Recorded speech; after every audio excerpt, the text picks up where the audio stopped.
The question of how and why the United Nations is the crux of the great conspiracy to destroy the sovereignty of the United States and the enslavement of the American people within a UN one-world dictatorship is a complete and unknown mystery to the vast majority of the American people.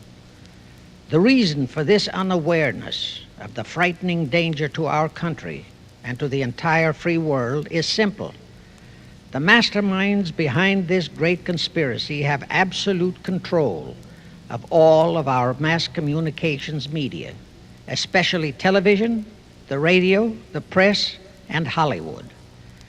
We all know that our State Department, the Pentagon, and the White House have brazenly proclaimed that they have the right and the power to manage the news, to tell us not the truth, but what they want us to believe. They have seized that power on orders from their masters of the great conspiracy. And the objective is to brainwash the people into accepting the phony peace bait to transform the United States into an enslaved unit of the United Nations one world government. First of all, bear in mind that the so-called UN police action in Korea, fought by the United States, in which 150,000 of our sons were murdered and maimed, was part of the plot, just as the undeclared by Congress war in Vietnam, in which our sons are dying, is part of the plot, just as the plot against Rhodesia and South Africa, in which our sons will be dying, is part of the UN plot.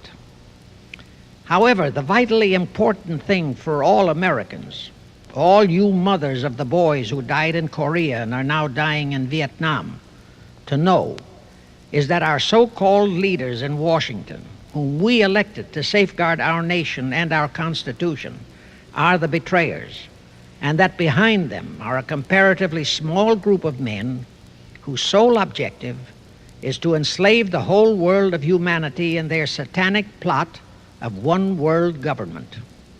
Now, in order to give you a very clear picture of this satanic plot, I will go back to its beginning, clear back in the middle of the 18th century, and name the men who put that plot into action, and then bring you down to the present, today's status of that plot. Now, as a matter of further intelligence, a term used by the FBI, let me clarify the meaning of the expression, "He is a liberal." The enemy, meaning the one world conspirators, have seized upon that word liberal as a cover-up for their activities. It sounds so innocent and so humanitarian to be liberal. Well, make sure that the person who calls himself a liberal or is described as a liberal is not in truth a red. Now then, this satanic plot was launched back in the 1760s when it first came into existence under the name of the Illuminati. This Illuminati was organized by one Adam Weishaupt, born a Jew, who was converted to Catholicism and became a Catholic priest, and then, at the behest of the then newly organized House of Rothschild, defected and organized the Illuminati. Naturally, the Rothschilds financed that operation. And every war since then, beginning with the French Revolution, has been promoted by the Illuminati, operating under various names and guises. I say under various names and guises because after the Illuminati was exposed and became too notorious, Weishaupt and his co-conspirators began to operate under various other names. In the United States, immediately after World War I, they set up what they called the Council on Foreign Relations, commonly referred to as the CFR. And this CFR is actually the Illuminati in the United States. And its hierarchy, the masterminds in control of the CFR, to a very great extent are the descendants of the original Illuminati conspirators.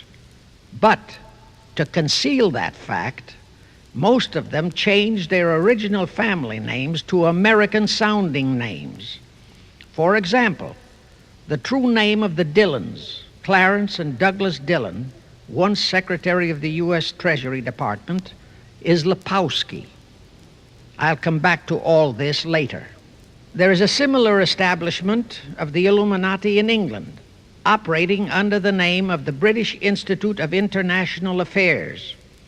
There are similar secret Illuminati organizations in France, Germany, and other nations operating under different names. And all these organizations, including the CFR, continuously set up numerous subsidiary or front organizations that are infiltrated into every phase of the various nations' affairs.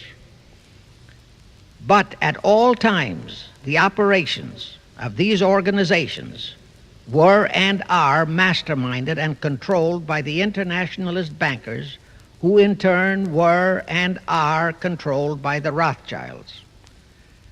The details of how they accomplished the setting up of the CFR in the United States, as also in the other nations, are far too voluminous to be described in this dissertation.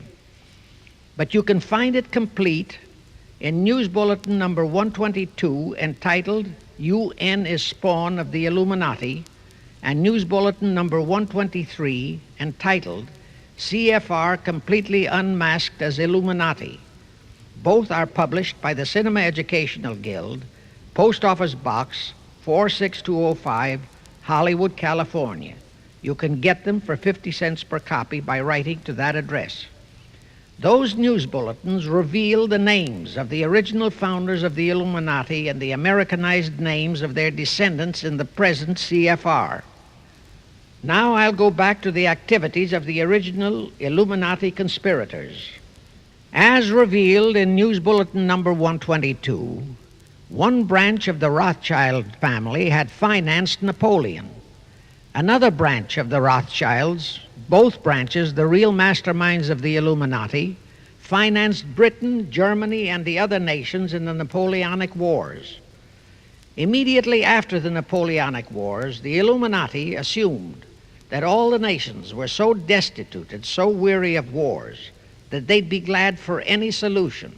So the Rothschild stooges set up what they called the Congress in Vienna, and at that meeting they tried to create the first League of Nations, their first attempted one world government, on the theory that all the crowned heads of the European governments were so deeply in debt to them that they would willingly or unwillingly serve as their stooges. But the Tsar of Russia caught the stench of the plot and completely torpedoed it. The enraged Nathan Rothschild, then the head of that dynasty, vowed that someday he or his descendants would destroy the Tsar and his entire family. And his descendants did accomplish that very threat in 1917. At this point, bear in mind that the Illuminati was not set up to operate on a short-range basis. Normally, a conspirator of any type enters into a conspiracy with the expectation of achieving his objective during his own lifetime. But that was not the case with the Illuminati. True, they hope to accomplish their objective during their lifetime. But, paraphrasing The Show Must Go On, the Illuminati operates on the very long-range basis. Whether it will take scores of years or even centuries, they have dedicated their descendants to keep the plot boiling until, they hope, the conspiracy is achieved. Now let's go back to the birth of the Illuminati. Adam Weishaupt was a Jesuit-trained professor of canon law, teaching in Ingolstadt University when he defected from Christianity to embrace the Luciferian conspiracy. It was in 1770 that the professional moneylenders, the then recently organized House of Rothschild, retained him to revise and modernize the age-old protocols of Zionism, which from the outset was designed to give the synagogue of Satan, so named by Jesus Christ, ultimate world domination, so they could impose the Luciferian ideology upon what would remain of the human race after the final social cataclysm by use of satanic despotism. Weishaupt completed his task May 1st, 1776. Now you know why May 1 is the great day with all communist nations to this very day. That was the day, May 1, 1776, that Weishaupt completed his plan and officially organized the Illuminati to put the plan into execution. That plan required the destruction of all existing governments and religions. That objective was to be reached by dividing the masses of people whom he, Weishaupt, termed Goyim, or human cattle, into opposing camps in ever-increasing numbers on political, social, economic, and other issues, the very conditions we have in our country today.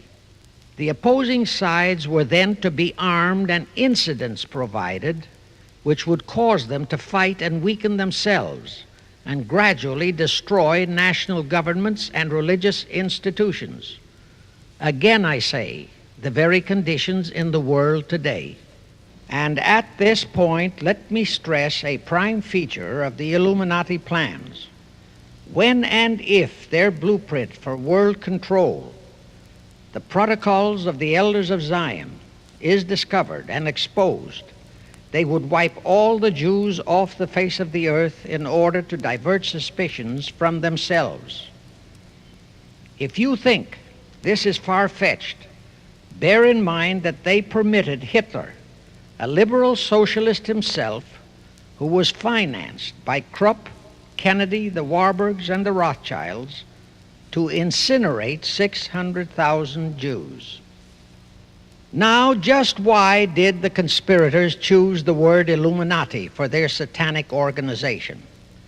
Weishaupt himself said that the word is derived from Lucifer and means holders of the light, using the lie that his objective was to bring about a one-world government to enable those with mental ability to govern the world and prevent all wars in the future.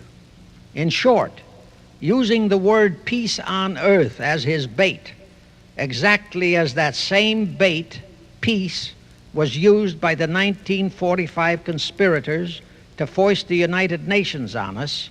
Weishaupt, financed, I repeat, by the Rothschilds, recruited some 2,000 paid followers. These included the most intelligent men in the fields of arts and letters, education, the sciences, finance, and industry. He then established lodges of the Grand Orient, Masonic lodges, to be their secret headquarters. And I again repeat that in all of this, he was acting under orders from the House of Rothschild. The main features of the Weishaupt plan of operation required his Illuminati to do the following things to help them to accomplish their purpose. Number one, use monetary and sex bribery to obtain control of men already in high places in the various levels of all governments and other fields of endeavor.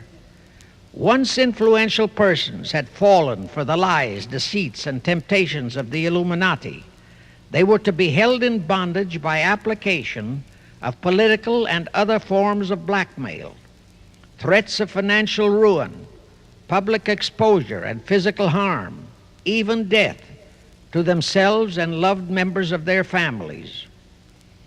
Do you realize how many present top officials in our federal government in Washington are controlled in just that way by the CFR? Do you realize how many homosexuals in our State Department, the Pentagon, all federal agencies, even in the White House, are controlled that way? Number two, Illuminati on the faculties of colleges and universities were to cultivate students possessing exceptional mental ability belonging to well-bred families with international leanings and recommend them for special training in internationalism. Such training was to be provided by granting scholarships to those selected by the Illuminists. That gives you an idea what a Rhodes Scholarship means. It means indoctrination into accepting the idea that only a one-world government can put an end to recurring wars and strife. That's how the United Nations was sold to the American people. One of the most notable Rhodes Scholars we have in our country is Senator William J. Fulbright, sometimes referred to as Half-Bright. His entire voting record spells Illuminati. All such scholars were to be first persuaded and then convinced that men of special talent and brains have the right to rule those less gifted on the ground that the masses don't know what is best for them physically, mentally, and spiritually. In addition to the Rhodes and similar scholarships, today there are 3 special Illuminati schools located in Gordonstown in Scotland, Salem in Germany, and Anavryta in Greece. These 3 are known ones, but there are others that are kept undercover. Prince Philip, the husband of Britain's Queen Elizabeth, was educated at Gordonstown at the instigation of Lord Louis Mountbatten, his uncle, a Rothschild relative, who became Britain's admiral of the fleet after World War II ended. Number 3, all influential people trapped into coming under the control of the Illuminati, plus the students who had been specially educated and trained, were to be used as agents and placed behind the scenes of all governments as experts and specialists, so they would advise the top executives to adopt policies which would, in the long run, serve the secret plans of the Illuminati one-world conspiracy and bring about the destruction of the governments and religions they were elected or appointed to serve. Do you know how many such men operate in our government at this very time? Rusk, McNamara, Hubert Humphrey, Fulbright, Kuchel, and go on and on and on. Number 4, perhaps the most vital directive in Weishaupt's plan was to obtain absolute control of the press, at that time the only mass communications media, to distribute information to the public, so that all news and information could be slanted, so that the masses could be convinced that a one-world government is the only solution to our many and varied problems. Now do you know who owns and controls our mass communications media? I'll tell you, practically all the movie lots in Hollywood is owned by the Lehmans, Kuhn Loeb and Company, Goldman Sachs, and other internationalist bankers. All the national radio and TV channels in the nation are owned and controlled by those same internationalist bankers. The same is true of every chain of metropolitan newspapers and magazines, also of the press wire services, such as Associated Press, United Press International, etc. The supposed heads of all those media are merely the fronts for the internationalist bankers, who in turn compose the hierarchy of the CFR, today's Illuminati in America. Now can you understand why the Pentagon's press agent Sylvester so brazenly proclaimed that the government has the right to lie to the people? What he really meant was that our CFR-controlled government had the power to lie to and be believed by the brainwashed American people. And let's again go back to the first days of the Illuminati. Because Britain and France were the 2 greatest world powers in the late years of the 18th century, Weishaupt ordered the Illuminati to foment the colonial wars, including our Revolutionary War, to weaken the British Empire and organize the French Revolution to destroy the French Empire. He scheduled the French Revolution to start in 1789. However, in 1784, a true act of God placed the Bavarian government in possession of evidence which proved the existence of the Illuminati, and that evidence could have saved France if they, the French government, hadn't refused to believe it. Here is how that act of God happened. It was in 1874 that Weishaupt issued his orders for the French Revolution. A German writer named Zwack put it into book form. It contained the entire Illuminati story and Weishaupt's plans. A copy of this book was sent to the Illuminists in France, headed by Robespierre, whom Weishaupt had delegated to foment the French Revolution. The courier was struck and killed by lightning as he rode through Ralston on his way from Frankfurt to Paris. The police found the subversive documents on his body and turned them over to the proper authorities. After careful study of the plot, the Bavarian government ordered the police to raid Weishaupt's newly organized lodges of the Grand Orient and the homes of his most influential associates. All additional evidence thus discovered convinced the authorities the documents were genuine copies of the conspiracy by which the Illuminati planned to use wars and revolutions to bring about the establishment of a one-world government, the powers of which they, headed by the Rothschilds, intended to usurp as soon as it was established, exactly in line with the United Nations plot of today. In 1785, the Bavarian government outlawed the Illuminati and closed the lodges of the Grand Orient. In 1786, they published all the details of the conspiracy.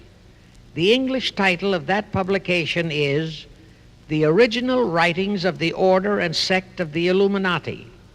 Copies of the entire conspiracy were sent to all the heads of church and state in Europe.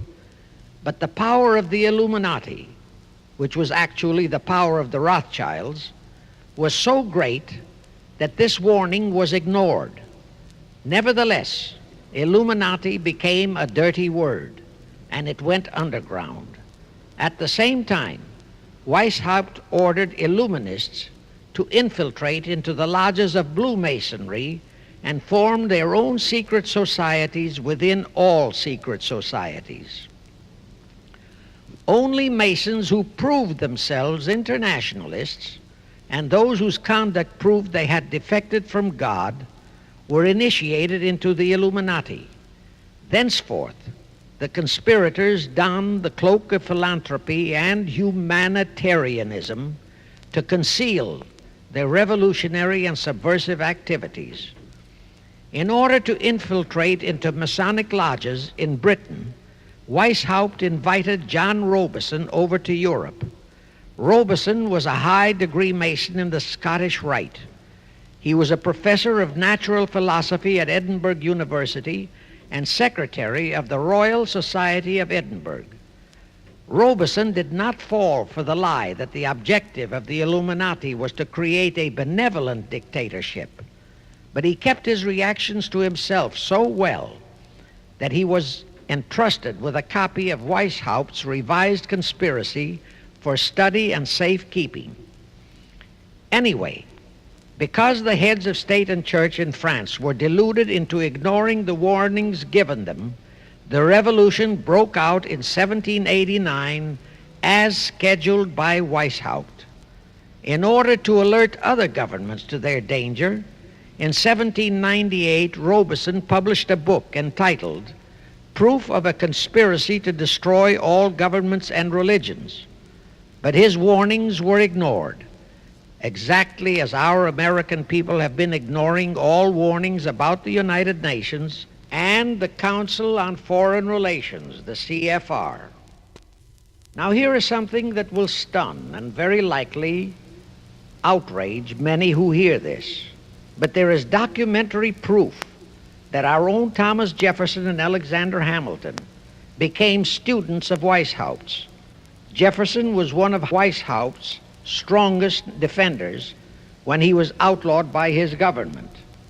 And it was Jefferson who infiltrated the Illuminati into the then newly organized lodges of the Scottish Rite in New England. Here is the proof.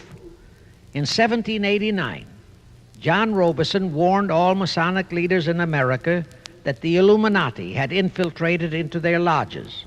And on July 19, 1789, David Papin, president of Harvard University, issued the same warning to the graduating class and lectured them on the influence Illuminism was acquiring on American politics and religion. And to top it off, John Quincy Adams, who had organized the New England Masonic lodges, issued his warnings. He wrote 3 letters to Colonel William L. Stone, a top Mason, in which he exposed how Jefferson was using Masonic lodges for subversive, Illuministic purposes. Those 3 letters are at this very time in Rittenberg Square Library in Philadelphia. In short, Jefferson, founder of the Democratic Party, was a member of the Illuminati, which at least partly accounts for the condition of the party at this time.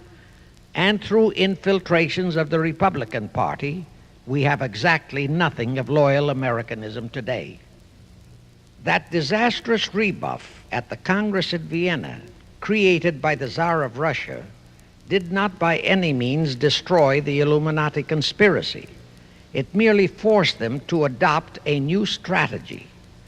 Realizing that the one world idea was, for the moment, killed, the Rothschilds decided that to keep the plot alive, they'd have to do it by heightening their control of the money systems of the European nations.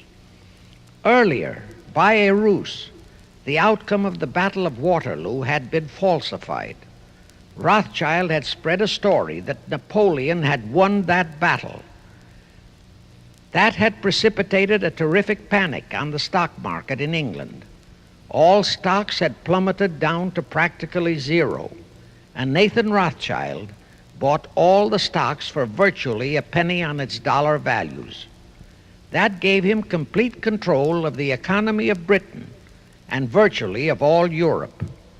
So immediately after that Congress in Vienna had boomeranged, Rothschild forced Britain to set up a new Bank of England, which he absolutely controlled, exactly as later, through Jacob Schiff, he engineered our own Federal Reserve Act, which gave the House of Rothschild a secret control of the economy in the United States. But now for a moment, let's dwell on the activities of the Illuminati in the United States. In 1826, one Captain William Morgan decided it was his duty to inform all Masons and the general public what the full truth was regarding the Illuminati, their secret plans and intended objectives. Also reveal the identities of the masterminds of the conspiracy. The Illuminati promptly tried Morgan in absentia and convicted him of treason. They ordered one Richard Howard, an English Illuminist, to carry out their sentence of execution as a traitor. Morgan was warned and he tried to escape to Canada, but Howard caught up with him near the border, near the Niagara Gorge to be exact, where he murdered him. This was verified in a sworn statement made in New York by one Avery Allen to the effect that he heard Howard render his report of the execution to a meeting of Knights Templars in St. John's Hall, New York. He also told how arrangements had been made to ship Howard back to England. That Allen affidavit is on record in New York City archives. Very few Masons and very few of the general public know that general disapproval over that incident of murder caused approximately half of all the Masons in the northern jurisdiction of the United States to secede. Copies of the minutes of the meeting held to discuss that matter are still in existence in safe hands, and that all that secrecy emphasizes the power of the masterminds of the Illuminati to prevent such terrible events of history from being taught in our schools. In the early 1850s, the Illuminati held a secret meeting in New York, which was addressed by a British Illuminist named Wright.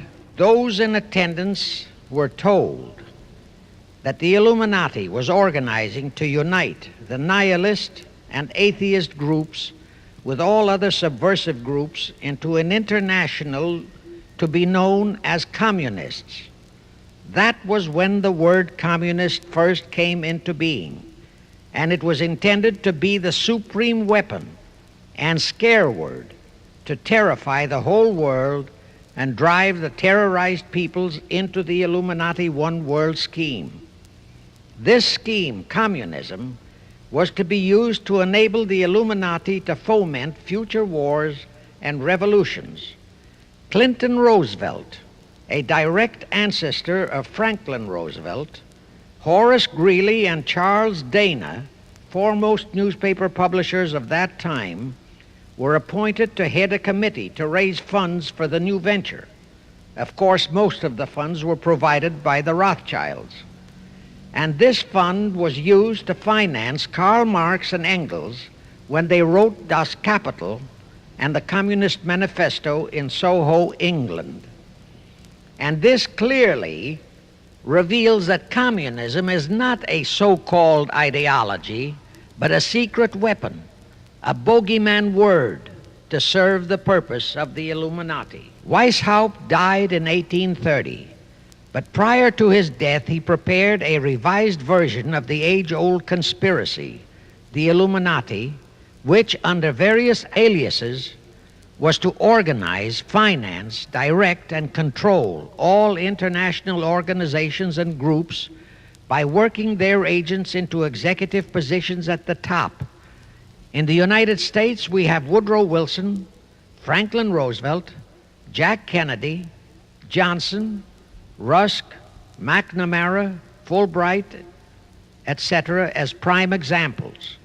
In addition, while Karl Marx was writing the Communist Manifesto under the direction of one group of Illuminists, Professor Karl Ritter of Frankfurt University was writing the antithesis under direction of another group. The idea was that those who direct the overall conspiracy could use the differences in those two so-called ideologies to enable them to divide larger and larger members of the human race into opposing camps so that they could be armed and then brainwashed into fighting and destroying each other, and particularly to destroy all political and religious institutions. The work Ritter started was continued after his death and completed by the German so-called philosopher Friedrich Wilhelm Nietzsche, who founded Nietzscheism. This Nietzscheism was later developed into fascism and then into Nazism and was used to foment World Wars I and II. In 1834, the Italian revolutionary leader Giuseppe Mazzini was selected by the Illuminati to direct their revolutionary program throughout the world. He served in that capacity until he died in 1872.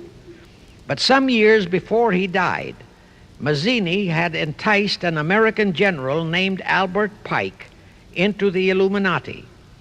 Pike was fascinated by the idea of a one-world government, and ultimately he became the head of this Luciferian conspiracy. Between 1859 and 1871, he, Pike, worked out a military blueprint for 3 world wars and various revolutions throughout the world, which he considered would forward the conspiracy to its final stage in the 20th century. Again, I remind that these conspirators were never concerned with immediate success. They always operated on a long-range view. Pike did most of his work in his home in Little Rock, Arkansas. But a few years later, when the Illuminati's lodges of the Grand Orient became suspect and repudiated because of Mazzini's revolutionary activities in Europe, Pike organized what he called the New and Reformed Palladian Rite. He set up 3 Supreme Councils, one in Charleston, South Carolina, one in Rome, Italy, and the third in Berlin, Germany. He had Mazzini establish 23 subordinate councils in strategic locations throughout the world. These have been the secret headquarters of the world revolutionary movement ever since.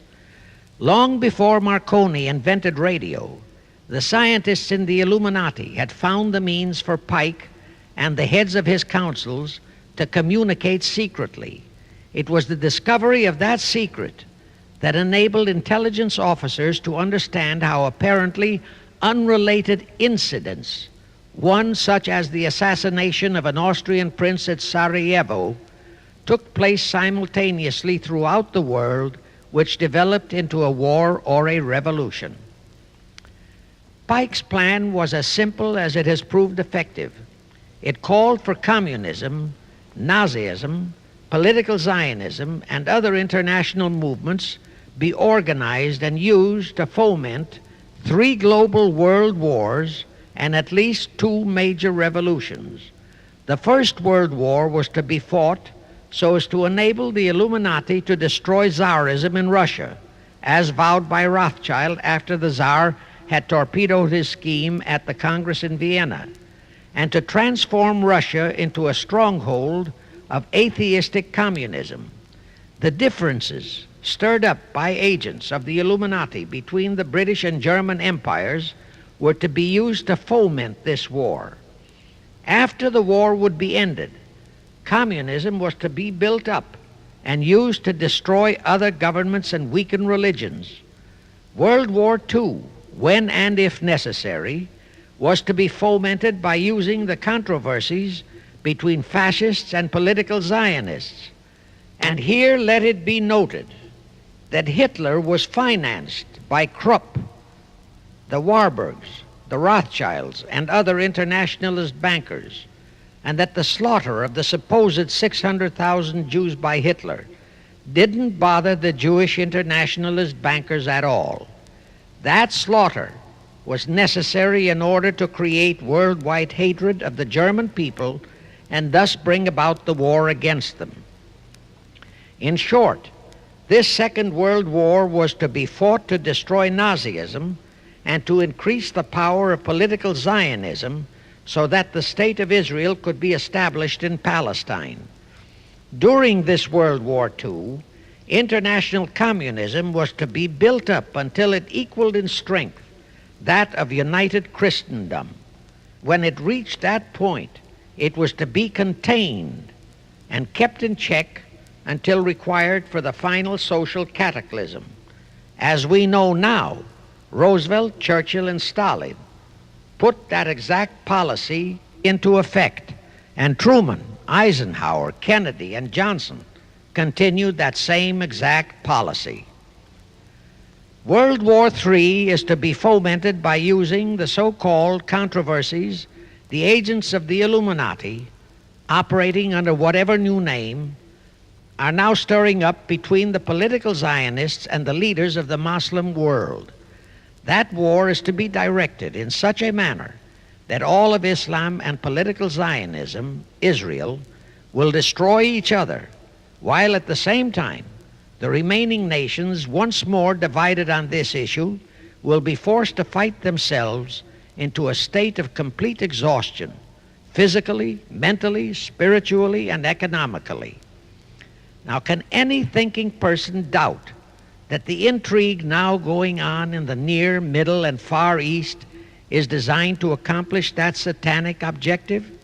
Pike himself foretold all this in a statement he made to Mazzini on August 15, 1871.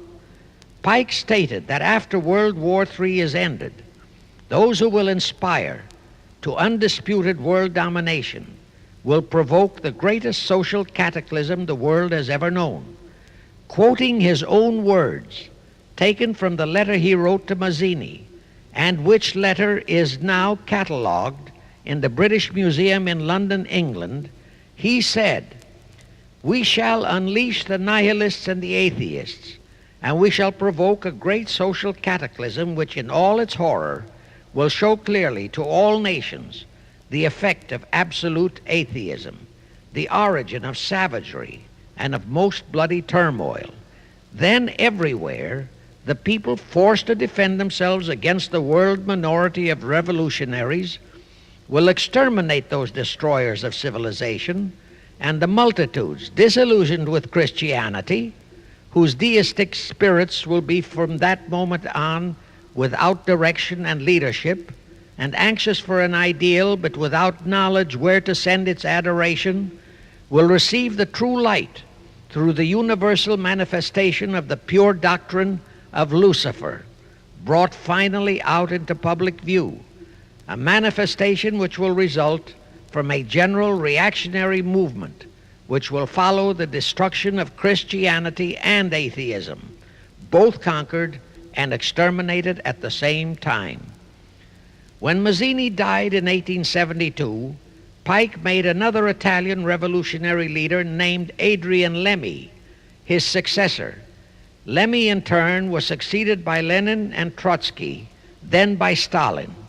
The revolutionary activities of all those men were financed by British, French, German, and American international bankers, all of them dominated by the House of Rothschild. We are supposed to believe that the international bankers of today, like the money changers of Christ's day, are only the tools or agents of the great conspiracy, but actually they are the masterminds behind all of it. While the general public has been brainwashed by all the mass communications media into believing that communism is a movement of the so-called workers, the actual fact is that both British and American intelligence officers have authentic documentary evidence that international liberals operating through their international banking houses, particularly the House of Rothschild, have financed both sides in every war and revolution since 1776. Those who today comprise the conspiracy, the CFR in the United States, direct our governments, whom they hold in usury through such methods as the Federal Reserve System in America, to fight wars such as Vietnam, created by the United Nations, so as to further Pike's Illuminati plans to bring the world to that stage of the conspiracy when atheistic communism and the whole of Christianity can be forced into an all-out Third World War within each remaining nation, as well as on an international scale. The headquarters of the great conspiracy in the late 1700s was in Frankfurt, Germany, where the House of Rothschild had been established by Mayer Anschelm, who adopted the Rothschild name and linked together other international financiers who had literally sold their souls to the devil. After the Bavarian government's exposure in 1786, the conspirators moved their headquarters to Switzerland, then to London. Since World War II, after Jacob Schiff, the Rothschild's boy in America, died, the headquarters of the American branch has been in the Harold Pratt Building, New York, and the Rockefellers, originally protégés of Schiff, have taken over the manipulation of finances in America for the Illuminati. In the final phases of the conspiracy, the one world government will consist of the king dictator, head of the United Nations, the CFR, and a few billionaires, economists, and scientists who have proved their devotion to the great conspiracy. All others are to be integrated into a vast conglomeration of mongrelized humanity, actually slaves. Now let me show you how our federal government and the American people have been sucked into the one world takeover plot of the Illuminati great conspiracy. And always bear in mind that the United Nations was created to become the housing for that one world so-called liberal conspiracy. The real foundations of the plot for the takeover of the United States were laid during the period of our Civil War. Not that Weishaupt and the earlier masterminds had ever overlooked the New World. As I have previously indicated, Weishaupt had his agents planted over here as far back as the Revolutionary War. But George Washington was more than a match for them. It was during the Civil War that the conspirators launched their first concrete efforts. We know that Judah Benjamin, chief advisor of Jefferson Davis, was a Rothschild agent. We also know that there were Rothschild agents planted in Abraham Lincoln's cabinet who tried to sell him into a financial dealing with the House of Rothschild. But old Abe saw through the scheme and bluntly rejected it, thereby incurring the undying enmity of the Rothschilds, exactly as the Russian Tsar did when he torpedoed their first League of Nations at the Congress in Vienna. Investigation of the assassination of Lincoln revealed that the assassin, Booth, was a member of a secret conspiratorial group. Because there were a number of highly important government officials involved, the name of the group was never revealed, and it became a mystery, exactly as the assassination of Jack Kennedy still is a mystery. But I am sure it will not for long remain a mystery. Anyway, the ending of the Civil War destroyed, temporarily, all chances of the House of Rothschild to get a clutch on our money system, such as they had acquired in Britain and other nations in Europe. I say temporarily because the Rothschilds and the masterminds of the conspiracy never quit. So they had to start from scratch, but they lost no time in getting started. Shortly after the Civil War, a young immigrant who called himself Jacob H. Schiff arrived in New York. Jacob was a young man with a mission for the House of Rothschild. Jacob was the son of a rabbi, born in one of Rothschild's houses in Frankfurt, Germany. I won't go deeply into his background. The important point is that Rothschild recognized in him not only a potential money wizard, but more important, he also saw the latent Machiavellian qualities in Jacob that could, as it did, make him an invaluable functionary in the great one-world conspiracy. After a comparatively brief training period in the Rothschilds' London bank, Jacob left for America with instructions to buy into a banking house, which was to be the springboard to acquire control of the money system of the United States. Actually, Jacob came here to carry out 4 specific assignments. Number 1, and most important, was to acquire control of America's money system.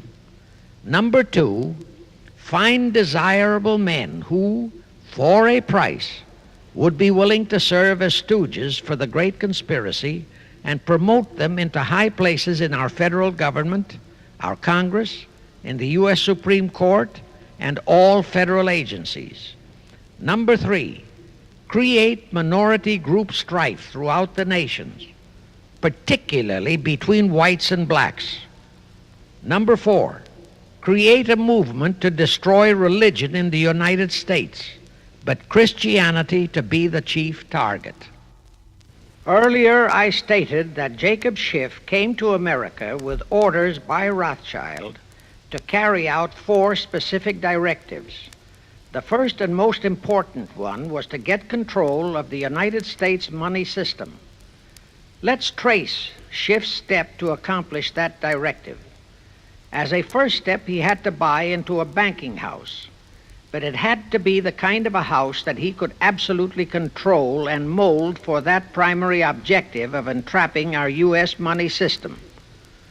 After carefully scouting around, Jacob bought a partnership in a firm that called itself Kuhn and Loeb. Like Schiff, Kuhn and Loeb were immigrants from German Jewish ghettos. They came to the United States in the mid-1840s. Both started their business careers as itinerant pack peddlers. In the early 1850s, they pooled their interests and set up a merchandising store in Lafayette, Indiana, under the firm name of Kuhn and Loeb, servicing the covered wagon settlers on their way west. In the years that followed, they set up similar stores in Cincinnati and St. Louis. Then they added pawnbroking to their merchandising pursuits. From that to money lending was a short and quick step. By the time Schiff arrived on the scene, Kuhn and Loeb was a well-known private banking firm, and this is the firm Jacob bought into. Shortly after he became a partner in Kuhn and Loeb, Schiff married Loeb's daughter, Teresa. Then he bought out Kuhn's interests and moved the firm to New York, and Kuhn and Loeb became Kuhn, Loeb and Company, international bankers, with Jacob Schiff, agent of the Rothschilds, ostensibly the sole owner. And throughout his career, this blend of Judas and Machiavelli, the first hierarch of the Illuminati, great conspiracy in America, posed as a generous philanthropist and a man of great holiness, the cover-up policy set forth by the Illuminati. As I have stated, the first great step of the conspiracy was to be the entrapment of our money system.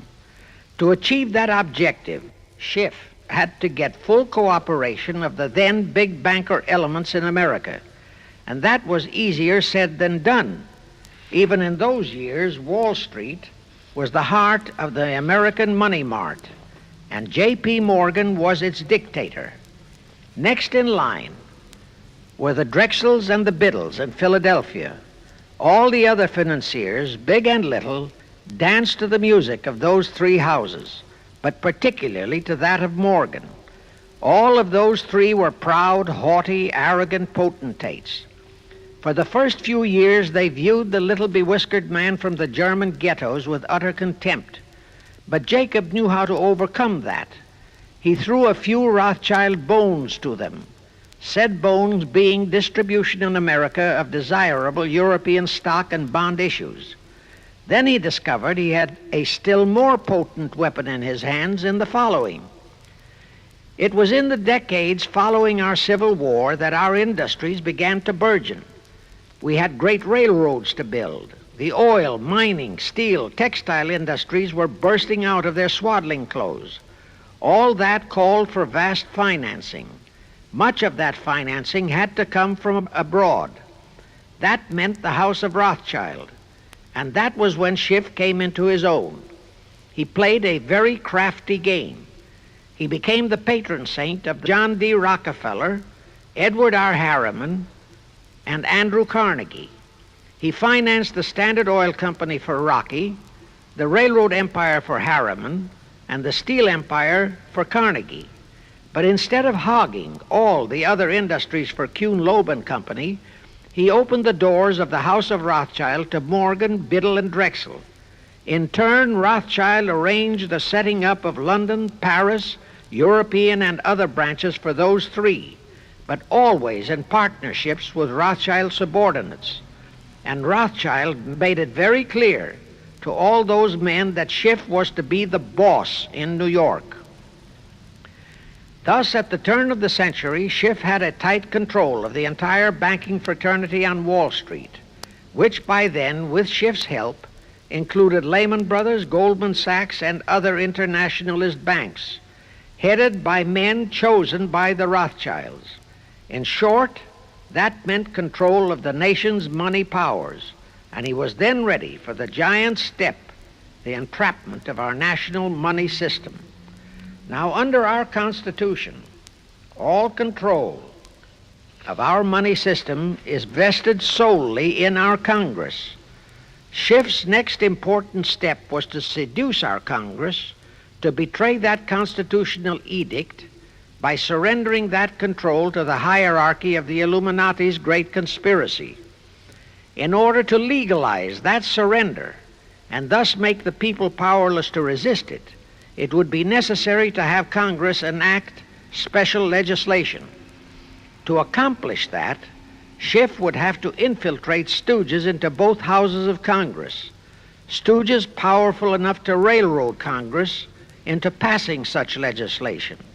Equally, or even more important, he would have to plant a stooge in the White House, a president without integrity and without scruples, who would sign that legislation into law. To accomplish that, he had to get control of either the Republican or the Democratic Party. The Democratic Party was the more vulnerable. It was the hungrier of the two parties. Except for Grover Cleveland, the Democrats had been unable to land one of their men in the White House since before the Civil War. There were two reasons for that. Number one, poverty of the party. Number two, there were considerably more Republican-minded voters than Democrats. The poverty matter was not a great problem, but the voter problem was a different story. But as I previously said, Schiff was a smart cookie. Here is the atrocious and murderous method he employed to solve that voter problem. His solution emphasizes how very little the Jewish internationalist bankers care about their own racial brethren, as you shall see. Suddenly, around 1890, there broke out a nationwide series of pogroms in Russia.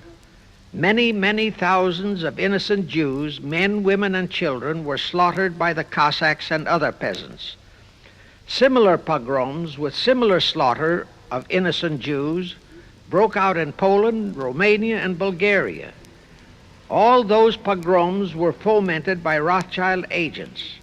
As a result, Jewish terrified refugees from all those nations swarmed into the United States, and that continued throughout the next 2 or 3 decades because the pogroms were continuous through all those years. All those refugees were aided by self-styled humanitarian committees set up by Schiff, the Rothschilds, and all the Rothschild affiliates. In the main, the refugees streamed into New York, but the Schiff-Rothschild humanitarian committees found ways to shuffle many of them into other large cities, such as Chicago, Boston, Philadelphia, Detroit, Los Angeles, etc. All of them were quickly transformed into naturalized citizens and educated to register as Democrats. Thus, all of that so-called minority group became solid Democratic voter blocs in their communities, all controlled and maneuvered by their so-called benefactors. And shortly after the turn of the century, they became vital factors in the political life of our nation. That was one of the methods Schiff employed to plant men like Nelson Aldrich in our Senate and Woodrow Wilson in the White House. At this point, let me remind you of another of the important jobs that was assigned to Schiff when he was dispatched to America. I refer to the job of destroying the unity of the American people by creating minority group and racial strife. By the pogrom-driven Jewish refugees into America, Schiff was creating one ready-made minority group for that purpose. But the Jewish people as a whole, made fearful by the pogroms, could not be depended upon to create the violence necessary to destroy the unity of the American people. But right within America, there was an already made-to-order, although as yet a sleeping minority group, the Negroes, who could be sparked into so-called demonstrations, rioting, looting, murder, and every other type of lawlessness.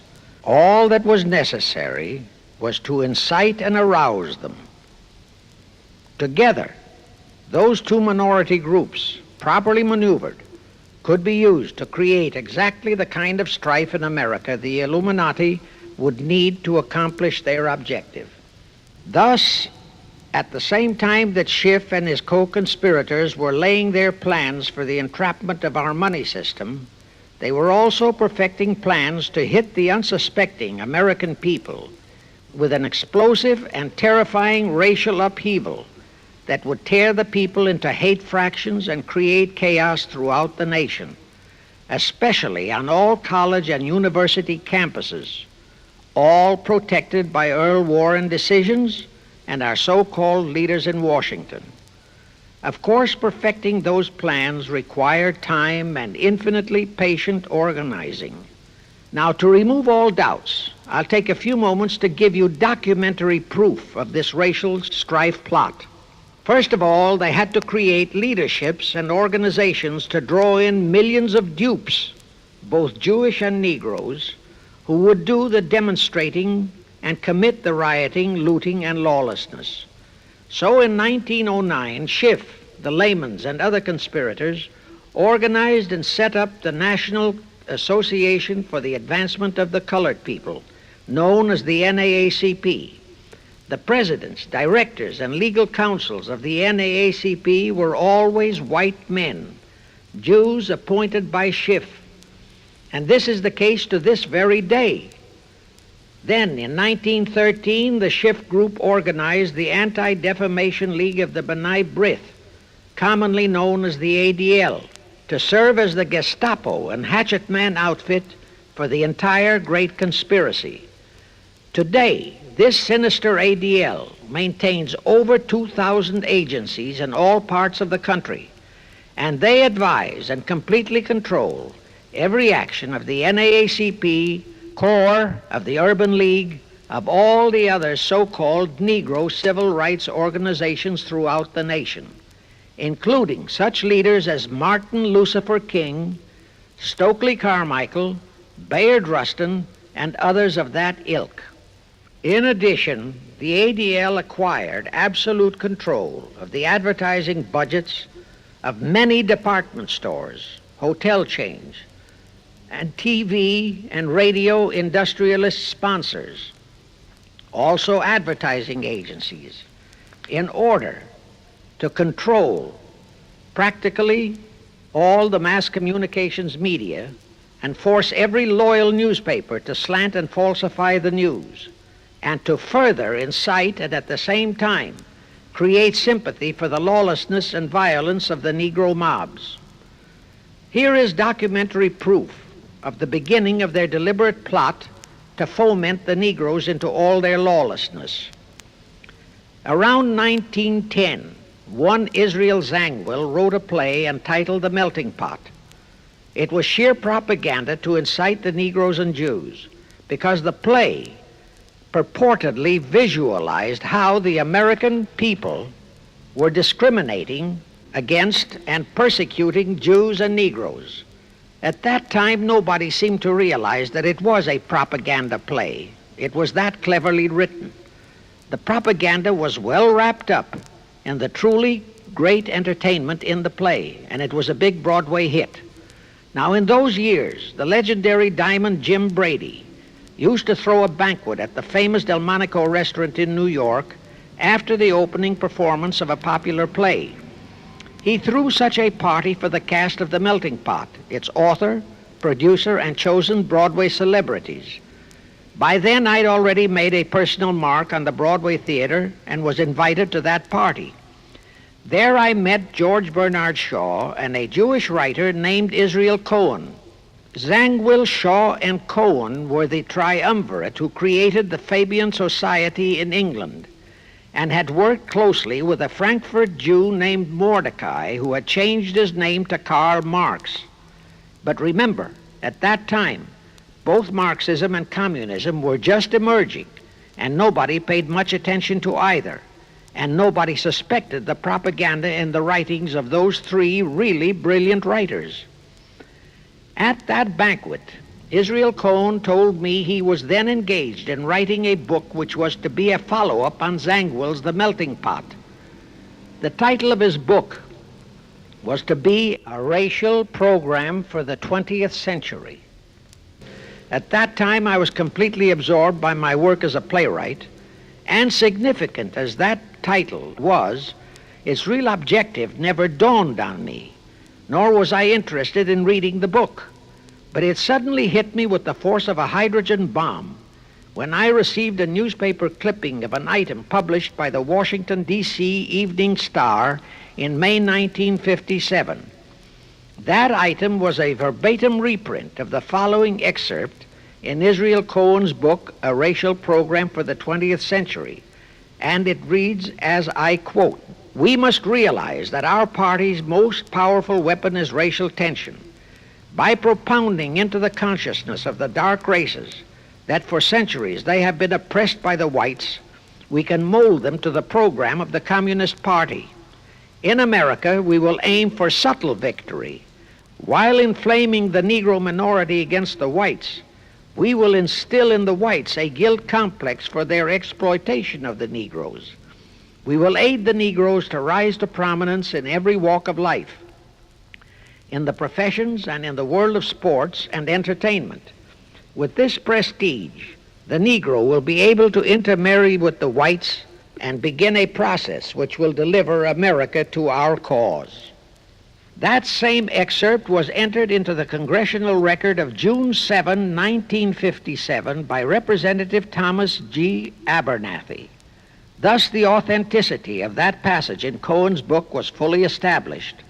But the one question that remained in my mind was whether it represented the official policy or plot of the Communist Party or just a personal expression of Cohen himself. Hence I sought more proof, and I found it. In an official pamphlet published in 1935 by the New York Communist Party's official Workers' Library Publishers. That pamphlet was entitled, "The Negroes in a Soviet America."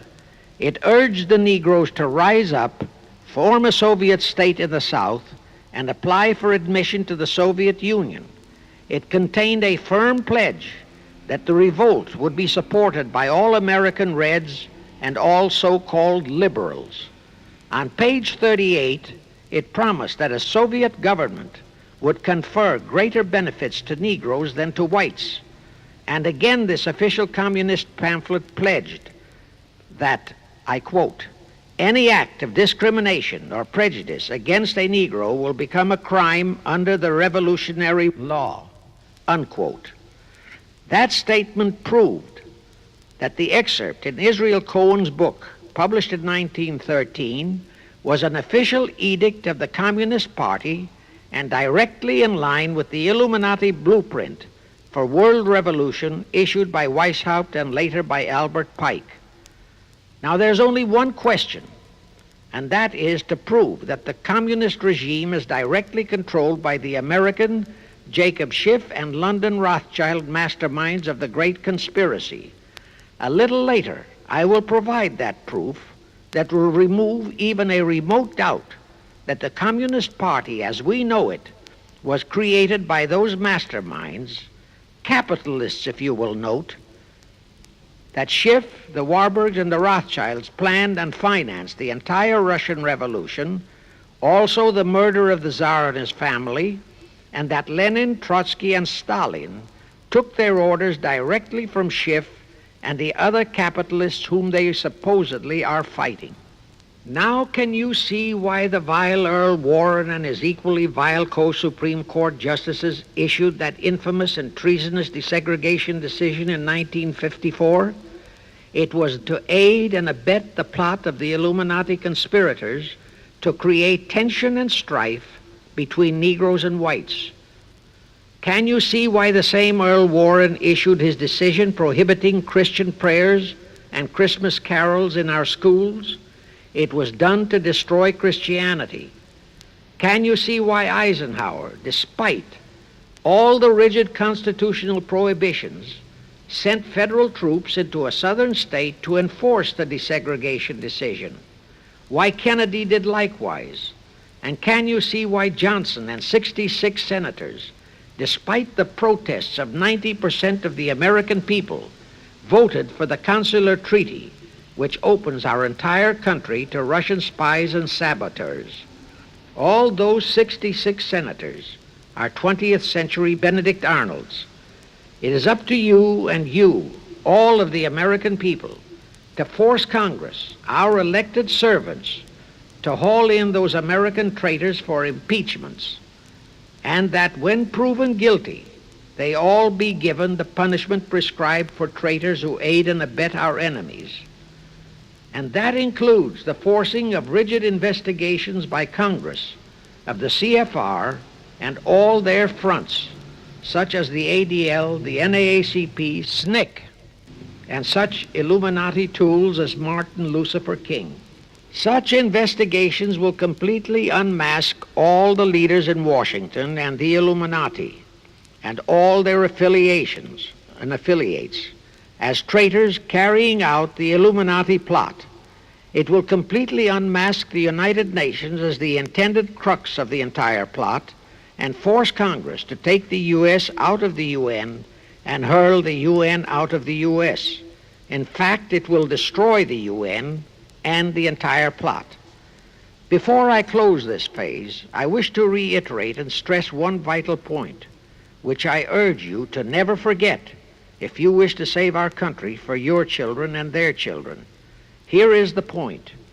Every unconstitutional and unlawful act committed by Woodrow Wilson, by Franklin Roosevelt, by Truman, Eisenhower, and Kennedy, and are now being committed by Johnson, is exactly in line with the Illuminati conspirators' centuries-old plot outlined by Weishaupt and Albert Pike.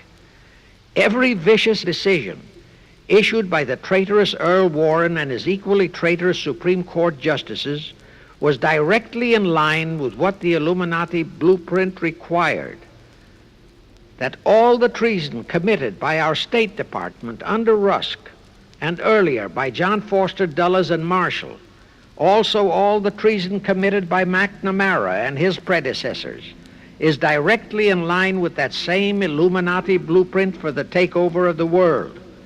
Also the amazing treason by various members of our Congress, especially by the 66 senators who signed for the Consular Treaty, has been committed on orders from the Illuminati.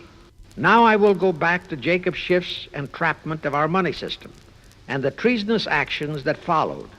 It will also reveal the Schiff-Rothschild control of not only Karl Marx, but of Lenin, Trotsky, and Stalin, who created the revolution in Russia and set up the Communist Party.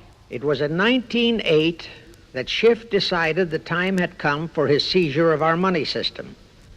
His chief lieutenants in that seizure were Colonel Edward Mandell House, whose entire career was that of chief executive and courier for Schiff, as I shall show, Bernard Baruch, and Herbert Lehman.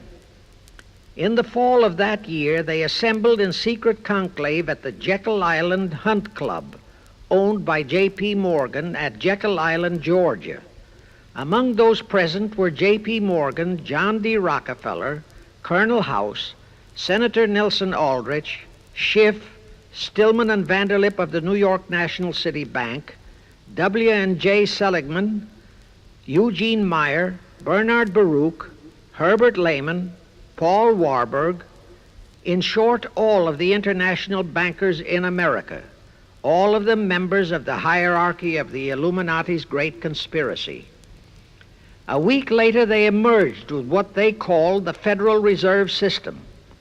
Senator Aldrich was the stooge who was to railroad it through Congress. But they held that railroading in abeyance for one chief reason. They would first have to plant their man, an obedient stooge, in the White House to sign the Federal Reserve Act into law. They knew that even if the Senate would pass that act unanimously, the then newly elected President Taft would promptly veto it. So they waited.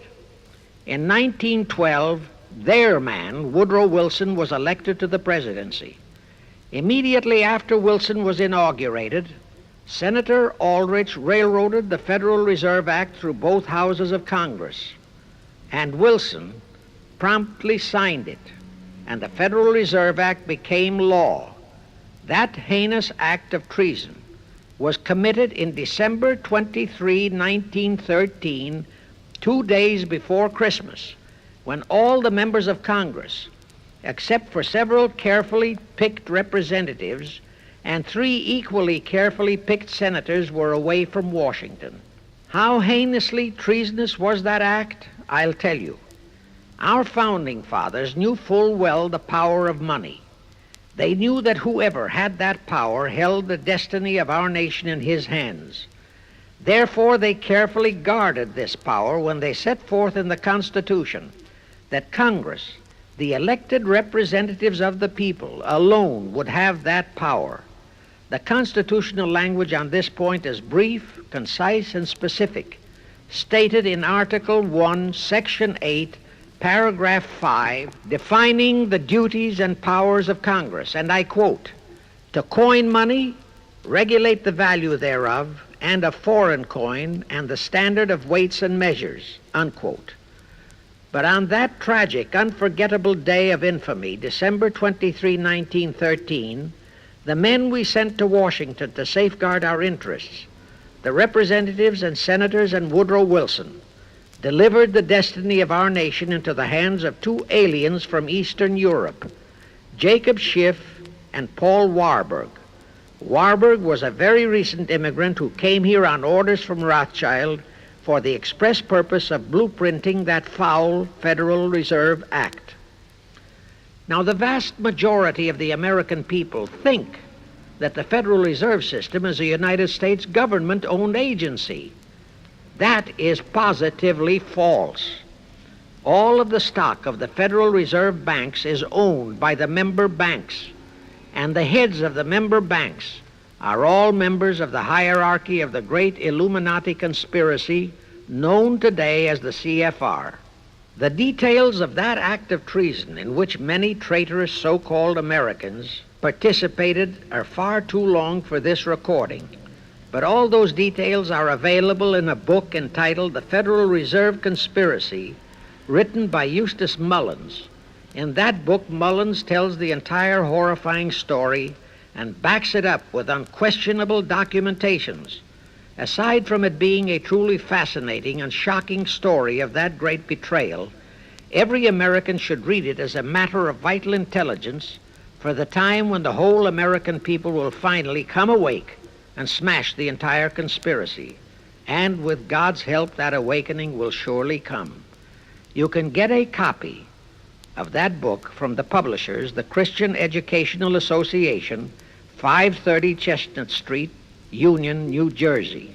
Now, if you think that those aliens and their by accident of birth American co-conspirators would be content with just the control of our money system, you're in for another very sad shock. The Federal Reserve System gave the conspirators complete control of our money system, but it in no way touched the earnings of the people, because the Constitution positively forbids what is now known as the 20% withholding tax. But the Illuminati blueprint for one-world enslavement called for the confiscation of all private property and control of individual earning powers. This, and Karl Marx stressed that feature in his blueprint, had to be accomplished by a progressive graduated income tax. As I stated, such a tax could not lawfully be imposed upon the American people. It is succinctly and expressly forbidden by our Constitution. Thus, only an amendment to the Constitution could give the federal government such confiscatory powers. Well, that too was not an insurmountable problem for our Machiavellian plotters. The same elected leaders in both houses of Congress and the same Mr. Woodrow Wilson, who signed the infamous Federal Reserve Act into law, amended the Constitution to make the federal income tax, known as the 16th Amendment, a law of the land. Both are illegal under our Constitution. In short, the same traitors signed both betrayals, the Federal Reserve Act and the 16th Amendment, into law. However, it seems that nobody ever realized that the 16th Amendment was set up to rob, and I do mean rob, the people of their earnings via the income tax provision. The plotters didn't fully use that provision until World War II, when that great humanitarian, Franklin Roosevelt, applied a 20% withholding tax on all small wage earners and up to 90% on higher incomes. Oh, of course, he faithfully promised that it would be only for the duration of the war. But what was a promise to such a charlatan who in 1940, when he was running for his third term, kept proclaiming, I say again and again and again that I will never send American boys to fight on foreign soil. Remember? He was proclaiming that even as he was already preparing to plunge us into World War II by enticing the Japanese into that sneak attack on Pearl Harbor to furnish him with his excuse. And before I forget, let me remind you that another charlatan named Woodrow Wilson used exactly that same campaign slogan in 1916. His slogan was, "Re-elect the man who will keep your sons out of the war." Exactly the same formula, exactly the same promises. But wait, as Al Jolson used to say, you ain't heard nothing yet. That 16th Amendment income tax trap was intended to confiscate, rob, the earnings only of the common herd, you and me. It was not intended to even touch the huge incomes of the Illuminati gang, the Rockefellers, the Carnegies, the Lehmans, and all the other conspirators. So together with that 16th Amendment, they created what they called the tax-free foundations. That would enable the conspirators to transform their huge wealth into such so-called foundations and avoid payment of virtually all income taxes. The excuse for it was that the earnings of those tax-free foundations would be devoted to humanitarian philanthropy. So we now have the several Rockefeller foundations, the Carnegie Endowment Fund, the Ford Foundation, the Mellon Foundation, and hundreds of similar tax-free foundations. And what kind of philanthropy do these foundations support? Well, they finance all the civil rights groups that are creating all the chaos and rioting all over the country. They finance the Martin Lucifer Kings. The Ford Foundation finances the Center for the Study of Democratic Institutions in Santa Barbara, commonly referred to as Moscow West, and which is headed by Wonderboy Hutchins, Walter Reuther, Irwin Canham, and others of that ilk. In short, the tax-free foundation financed those who are doing the job for the Illuminati great conspiracy. And what are the hundreds of billions of dollars they confiscate every year from the earnings of the common herd, you and me, used for? Well, for one thing, there's the foreign aid gimmick, which gave billions to communist Tito, plus gifts of hundreds of jet planes, many of which were turned over to Castro, plus the costs of training communist pilots so that they can the better shoot down our planes, billions to Red Poland, billions to India, billions to Sukarno, billions to other enemies of the United States. That's what that treasonously railroaded 16th Amendment has done to our nation, to the American people, to you and to me, to your children and their children.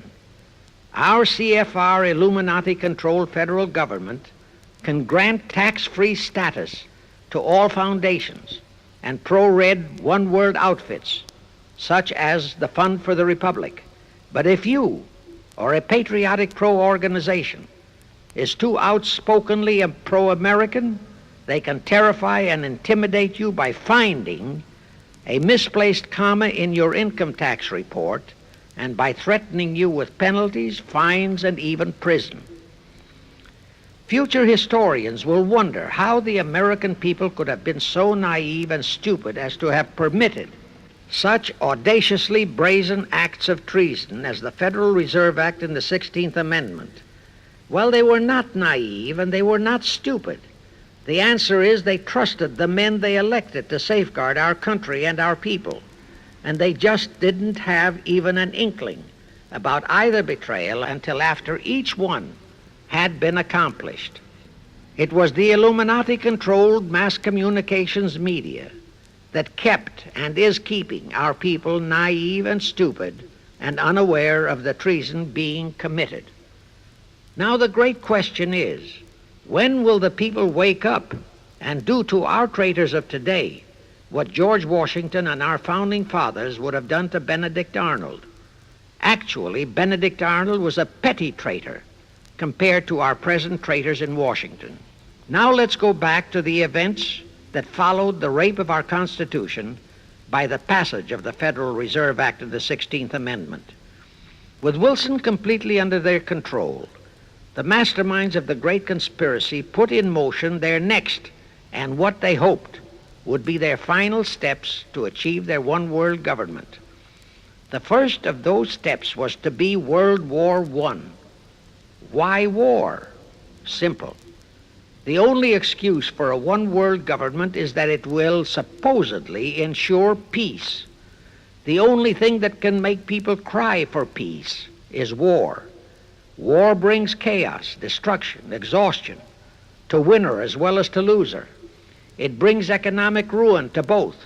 Most important, it destroys the flower of the young manhood of both. To the saddened and heartbroken oldsters, the mothers and fathers, who are left with nothing but memories of their beloved sons, peace becomes worth any price. And that is the emotion upon which the conspirators depend for the success of their satanic plot. Throughout the 19th century, from 1814 to 1914, the world as a whole was at peace. Such wars as the Franco-Prussian, our own Civil War, the Russo-Japanese War, were what might be termed local disturbances that did not affect the rest of the world. All the great nations were prosperous, the peoples staunchly nationalistic and fiercely proud of their sovereignties. It was utterly unthinkable that the French and the German peoples would be willing to live under a one-world government, or the Turks and the Russians, or the Chinese and the Japanese. Even more unthinkable that a Kaiser Wilhelm, or a Franz Joseph, or a Tsar Nicholas, or any monarch would willingly and meekly surrender his throne to a one-world government. But bear in mind that the peoples in all nations are the real power, and only one thing, war, could make the peoples yearn and clamor for a peace-ensuring one-world government. But it would have to be a frightful and horribly devastating war. It could not be just a local disturbing war between just two nations. It would have to be a world war. No major nation must be left untouched by the horrors and devastation of such a war. The cry for peace must be made universal.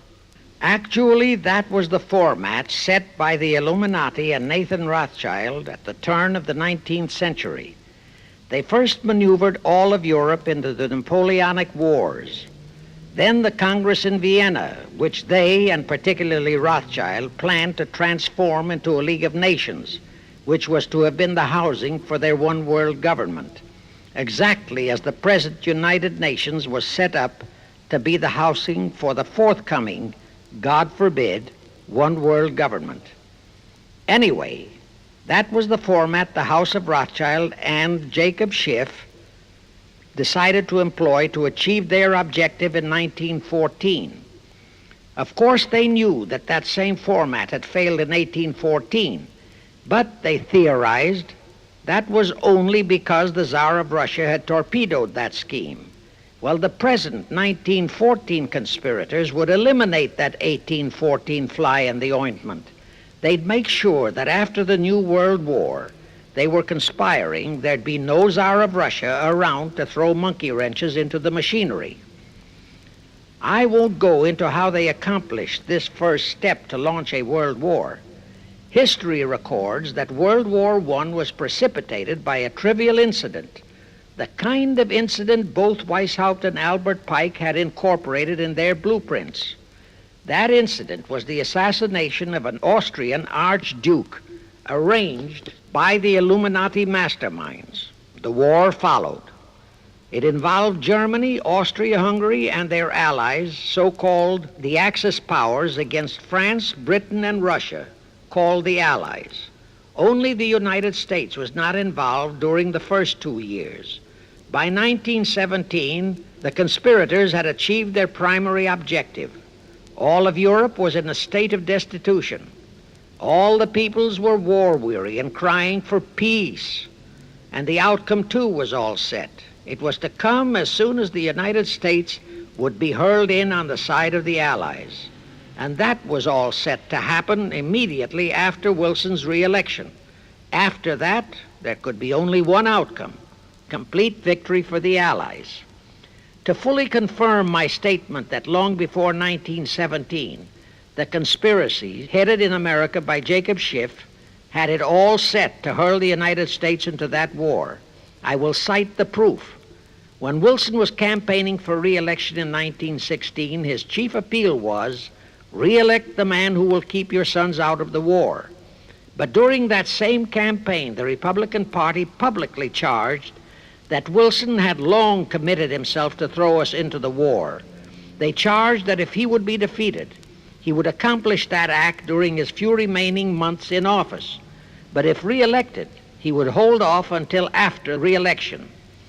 But at that time, the American people looked upon Wilson as a God-man. Well, Wilson was re-elected, and as per the schedule of the conspirators, he hurled us into the war in 1917. He used the sinking of the Lusitania as an excuse, a sinking which also was prearranged. Roosevelt, also a God-man in the eyes of the American people, followed the same technique in 1941 when he used the prearranged Pearl Harbor attack as his excuse for hurling us into World War II. Now, exactly as the conspirators planned, victory for the Allies would eliminate all the monarchs of the defeated nations and leave all their peoples leaderless, confused, bewildered, and perfectly conditioned for the one world government the great conspiracy intended would follow. But there still would be an obstacle, the same obstacle that had balked the Illuminati and Rothschild at that Congress in Vienna peace gathering after the Napoleonic Wars. Russia would be on the winning side this time, as it was in 1814. Therefore, the Tsar would be securely on his throne. Here it is pertinent to note that Russia, under the Tsarist regime, had been the one country in which the Illuminati had never made any headway, nor had the Rothschilds ever been able to infiltrate their banking interests. Thus, a winning Tsar would be more difficult than ever to cope with. Even if he could be enticed into a so-called League of Nations, it was a foregone conclusion that he would never, but never go for a one-world government. So even before the outbreak of World War I, the conspirators had a plan in the making to carry out Nathan Rothschild's vow of 1814 to destroy the Tsar and also murder all possible royal heirs to the throne. And it would have to be done before the close of the war, and the Russian Bolsheviki were to be their instruments in this particular plot. From the turn of the century, the chiefs of the Bolsheviki were Nikolai Lenin, Leon Trotsky, and later Joseph Stalin. Of course, those were not their true family names. Prior to the outbreak of the war, Lenin headquartered in Paris. After the outbreak, Switzerland became his haven. Trotsky's headquarters were on the Lower East Side in New York, largely the habitat of Russian Jewish refugees. Both Lenin and Trotsky were similarly bewhiskered and unkempt. In those days, that was the badge of Bolshevism. Both lived well, yet neither had a regular occupation. Neither had any visible means of support, yet both always had plenty of money. All those mysteries were solved in 1917. Right from the outset of the war, strange and mysterious goings-on were taking place in New York. Night after night, Trotsky darted furtively in and out of Jacob Schiff's palatial mansion. And in the dead of those same nights, there were gatherings of hoodlums of New York's Lower East Side, all of them Russian refugees, at Trotsky's headquarters, and all were going through some mysterious sort of training process. But it was all shrouded in mystery. Nobody talked, although it did leak out that Schiff was financing all of Trotsky's activities. Then suddenly Trotsky vanished. So did approximately 300 of his trained hoodlums. Actually, they were on the high seas in a Schiff-chartered ship bound for a rendezvous with Lenin and his gang in Switzerland. And on that ship was $20 million in gold, the $20 million Schiff provided to finance the Bolsheviki takeover of Russia. In anticipation of Trotsky's arrival, Lenin prepared to throw a party in his Switzerland hideaway. Men of the very highest places in the world were to be guests at that party. Among them were the mysterious Colonel Edward Mandell House, Woodrow Wilson's mentor and palsy-walsy, and more important, Schiff's special and confidential messenger. Another of the expectant guests was Warburg of the Warburg banking clan in Germany, who were financing the Kaiser, and whom the Kaiser had rewarded by making him chief of the secret police of Germany. In addition, there were the Rothschilds of London and Paris, also Litvinov, Kaganovich, Stalin, who was then head of a train and bank-robbing gang of bandits. He was known as the Jesse James of the Urals. And here I must remind that England and France were then long in war with Germany, and that on February 3, 1917, Wilson had broken off all diplomatic relations with Germany. Therefore, Warburg, Colonel House, the Rothschild, and all those others were enemies. But of course, Switzerland was neutral ground where enemies could meet and be friends, especially if they had some scheme in common. That Lenin party was very nearly wrecked by an unforeseen incident. The Schiff-chartered ship on its way to Switzerland was intercepted and taken into custody by a British warship. But Schiff quickly rushed orders to Wilson to order the British to release the ship intact with the Trotsky hoodlums and the gold. Wilson obeyed. He warned the British that if they refused to release the ship, the United States would not enter the war in April as he had faithfully promised a year earlier. The British heeded the warning, Trotsky arrived in Switzerland, and the Lenin party went off as scheduled. But they still faced what ordinarily would have been the insurmountable obstacle of getting the Lenin-Trotsky band of terrorists across the border into Russia. Well, that's where Brother Warburg, chief of the German secret police, came in. He loaded all those thugs into sealed freight cars and made all the necessary arrangement for their secret entry into Russia. The rest is history. The revolution in Russia took place, and all members of the royal Romanov family were murdered. Now, my chief objective is to establish beyond even a remote doubt that communism, so-called, is an integral part of the Illuminati's great conspiracy for the enslavement of the entire world, that communism, so-called, is merely their weapon and bogeyman word to terrify the peoples of the whole world, and that the conquest of Russia and the creation of communism was in great part organized by Schiff and the other international bankers right in our own city of New York. A fantastic story? Yes. Some might even refuse to believe it.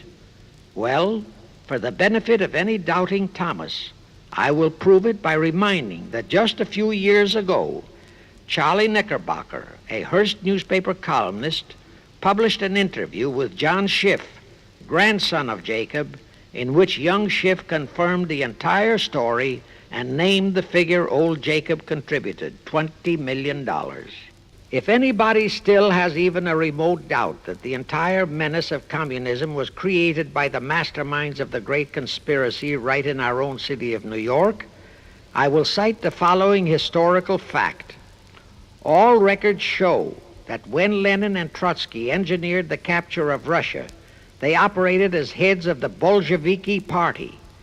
Now, Bolshevism is a purely Russian word. The masterminds realized that Bolshevism could never be sold as an ideology to any but the Russian people. So in April 1918, Jacob Schiff dispatched Colonel House to Moscow with orders to Lenin, Trotsky, and Stalin to change the name of their regime to the Communist Party and to adopt the Karl Marx Manifesto as the constitution of the Communist Party. Lenin, Trotsky, and Stalin obeyed. And that year of 1918 was when the Communist Party and the menace of communism came into being. All this is confirmed in Webster's Collegiate Dictionary, 5th edition. In short, communism was created by the capitalists. Thus, until November 11, 1918, the entire fiendish plan of the conspirators worked perfectly. All the great nations, including the United States, were war-weary, devastated, mourning their dead. Peace was the great universal desire. Thus, when it was proposed by Wilson to set up a League of Nations to ensure peace, all the great nations, with no Russian Tsar to stand in their way, jumped on that bandwagon without even stopping to read the fine print in that insurance policy. That is, all but one, the United States, the very one that Schiff and his co-conspirators least expected would balk. And that was their one fatal mistake in that early plot. You see, when Schiff planted Woodrow Wilson in the White House, the conspirators assumed that they had the United States in the proverbial bag. Wilson had been perfectly built up as a great humanitarian. He supposedly became established as a God-man with the American people. There was every reason for the conspirators to have believed that he would easily hornswoggle Congress into buying the League of Nations sight unseen, exactly as the Congress of 1945 bought the United Nations sight unseen. But there was one man in the Senate in 1918 who saw through that scheme just as the Russian Tsar did in 1814. He was a man of great political stature, almost as great as that of Teddy Roosevelt, and fully as astute. He was highly respected and trusted by all members of both houses of Congress and by the American people. The name of that great and patriotic American was Henry Cabot Lodge, not the phony of today who called himself Henry Cabot Lodge, Jr. until he was exposed. Lodge completely unmasked Wilson and kept the United States out of the League of Nations. Here it becomes of great interest to know the real reason for the Wilson League of Nations flop. As I previously stated, Schiff was sent to the United States to carry out 4 specific assignments. Number 1, and most important, was to acquire complete control of the U.S. money system. Number 2, as outlined in the original Weishaupt Illuminati blueprint, he was to find the right kind of men to serve as stooges for the great conspiracy and promote them into the highest offices in our federal government, our Congress, our U.S. Supreme Court, and all federal agencies, such as the State Department, the Pentagon, the Treasury Department, etc. Number 3, destroy the unity of the American people by creating minority group strife throughout the nation, especially between the whites and blacks as outlined in Israel Cohen's book. Number 4, create a movement to destroy religion in the United States, with Christianity to be the chief target or victim. In addition, he was strongly reminded of the imperative directive in the Illuminati blueprint to achieve full control of all mass communications media, to be used to brainwash the people into believing and accepting all of the maneuverings of the great conspiracy. Schiff was warned that only control of the press, at that time our only mass communications media, would enable him to destroy the unity of the American people. Now then, Schiff and his co-conspirators did set up the NAACP, the National Association for the Advancement of the Colored People, in 1909. And in 1913, he set up the Anti-Defamation League of the B'nai B'rith. Both were to create the necessary strife. But in the early years, the ADL operated very timidly, perhaps for fear of a pogrom-like action by an aroused and enraged American people. And the NAACP was practically dormant because its white leadership didn't realize that they would have to develop firebrand Negro leaders, such as Martin Lucifer King, for one, to spark the then completely satisfied and contented mass of Negroes. In addition, he, Schiff, was busy developing and infiltrating the stooges to serve in all high places in our Washington government, and in the job of acquiring control of our money system and the creation of the 16th Amendment. He also was very busy with the organizing of the plot for the takeover of Russia. In short, he was kept so busy with all those jobs that he completely overlooked the supreme job of acquiring complete control of our mass communications media, That oversight was the direct cause for Wilson's failure to lure the United States into the League of Nations, because when Wilson decided to go to the people to overcome the opposition of the Lodge-controlled Senate, despite his established but phony reputation as a great humanitarian, he found himself faced by a solidly united people and by a loyal press whose only ideology was Americanism and the American way of life. At that time, due to the ineptness and ineffectiveness of both the ADL and the NAACP, there were no organized minority groups, no Negro problems, no so-called anti-Semitic problem to sway the people's thinking. There were no lefts, there were no rights, no prejudices for crafty exploitations. Thus, Wilson's League of Nations appeals fell on deaf ears. That was the end of Woodrow Wilson, the conspirator's great humanitarian. He quickly abandoned his crusade and returned to Washington, where he shortly died an imbecile brought on by syphilis. And that was the end of the League of Nations as a corridor into one world government.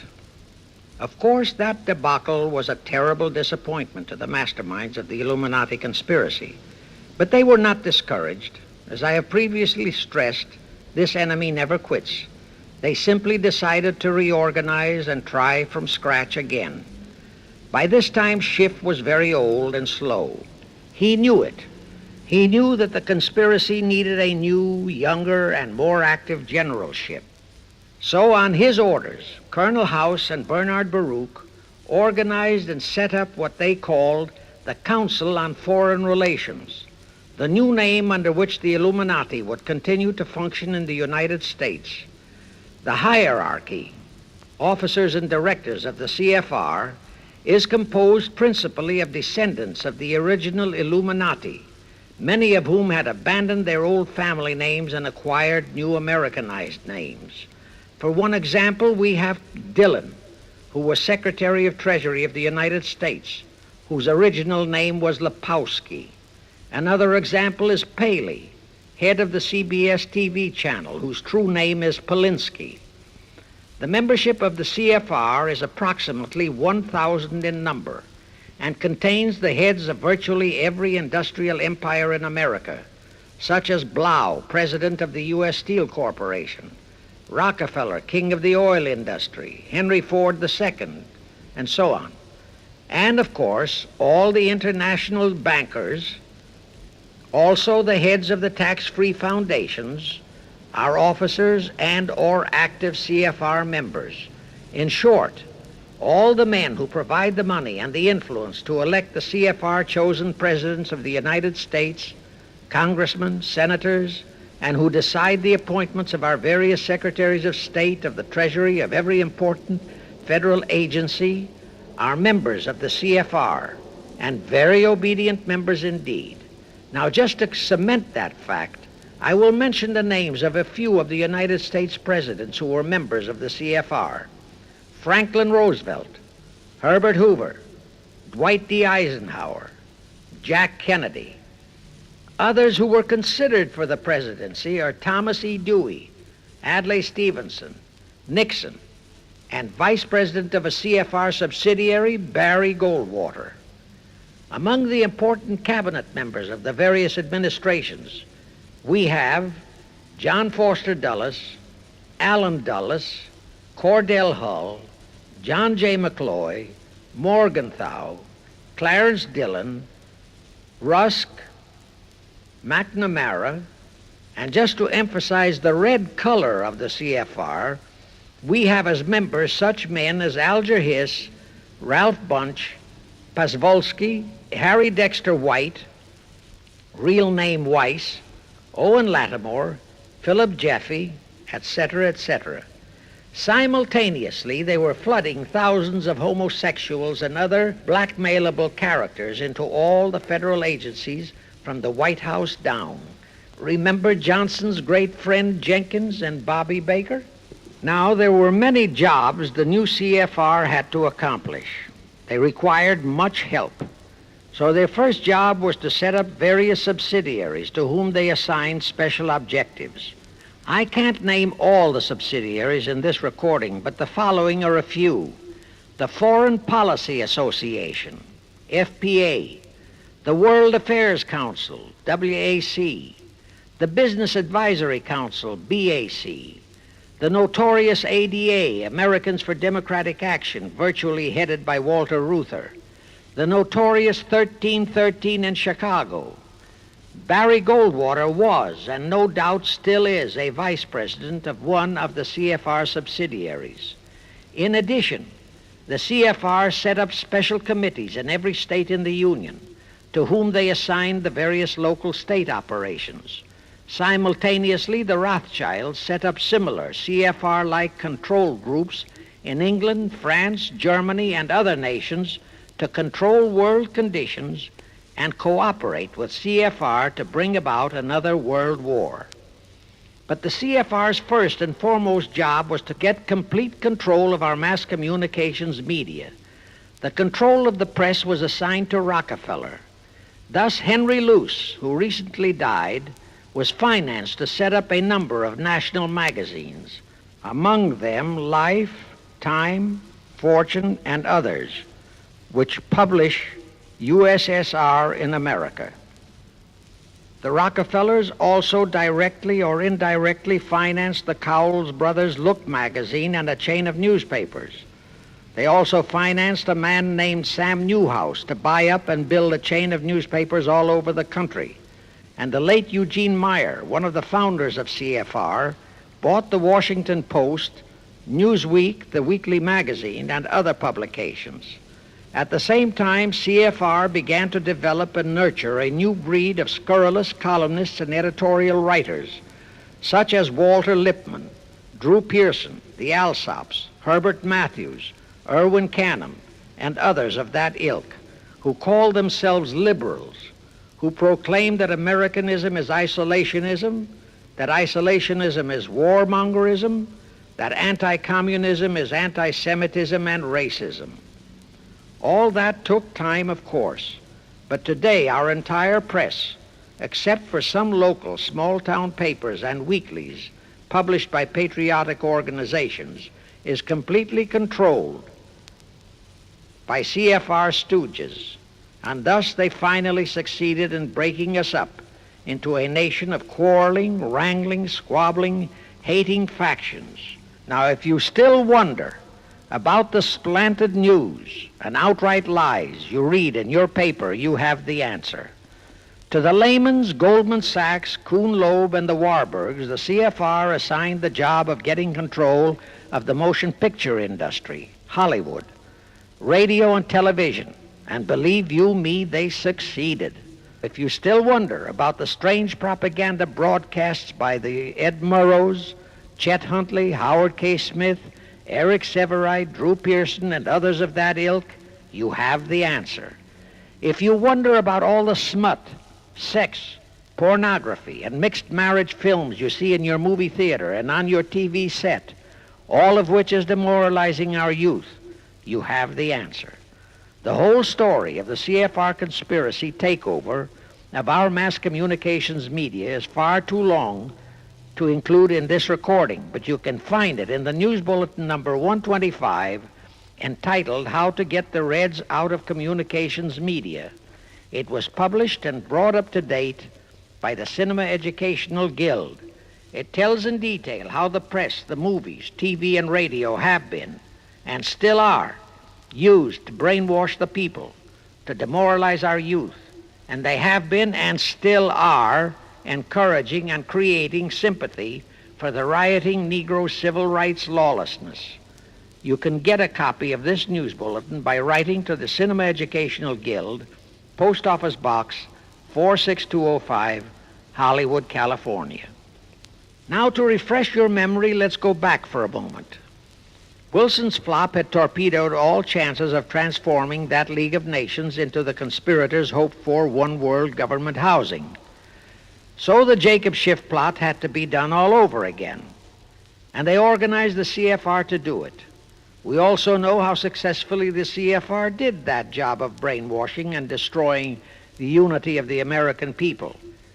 But as was the case with the Schiff plot, the climax and the creation of a new housing for their one world government required another world war, a war that would be even more horrible and more devastating than the First World War, in order to get the people of the world to again clamor for peace and a means to end all wars. But the CFR realized that the aftermath of World War II would have to be more carefully planned so that there would be no escape from the new one world trap, another League of Nations, that would emerge from the new war, the trap we now know as the United Nations. And they hit upon a perfect strategy to ensure that no escape. Here's how they did it.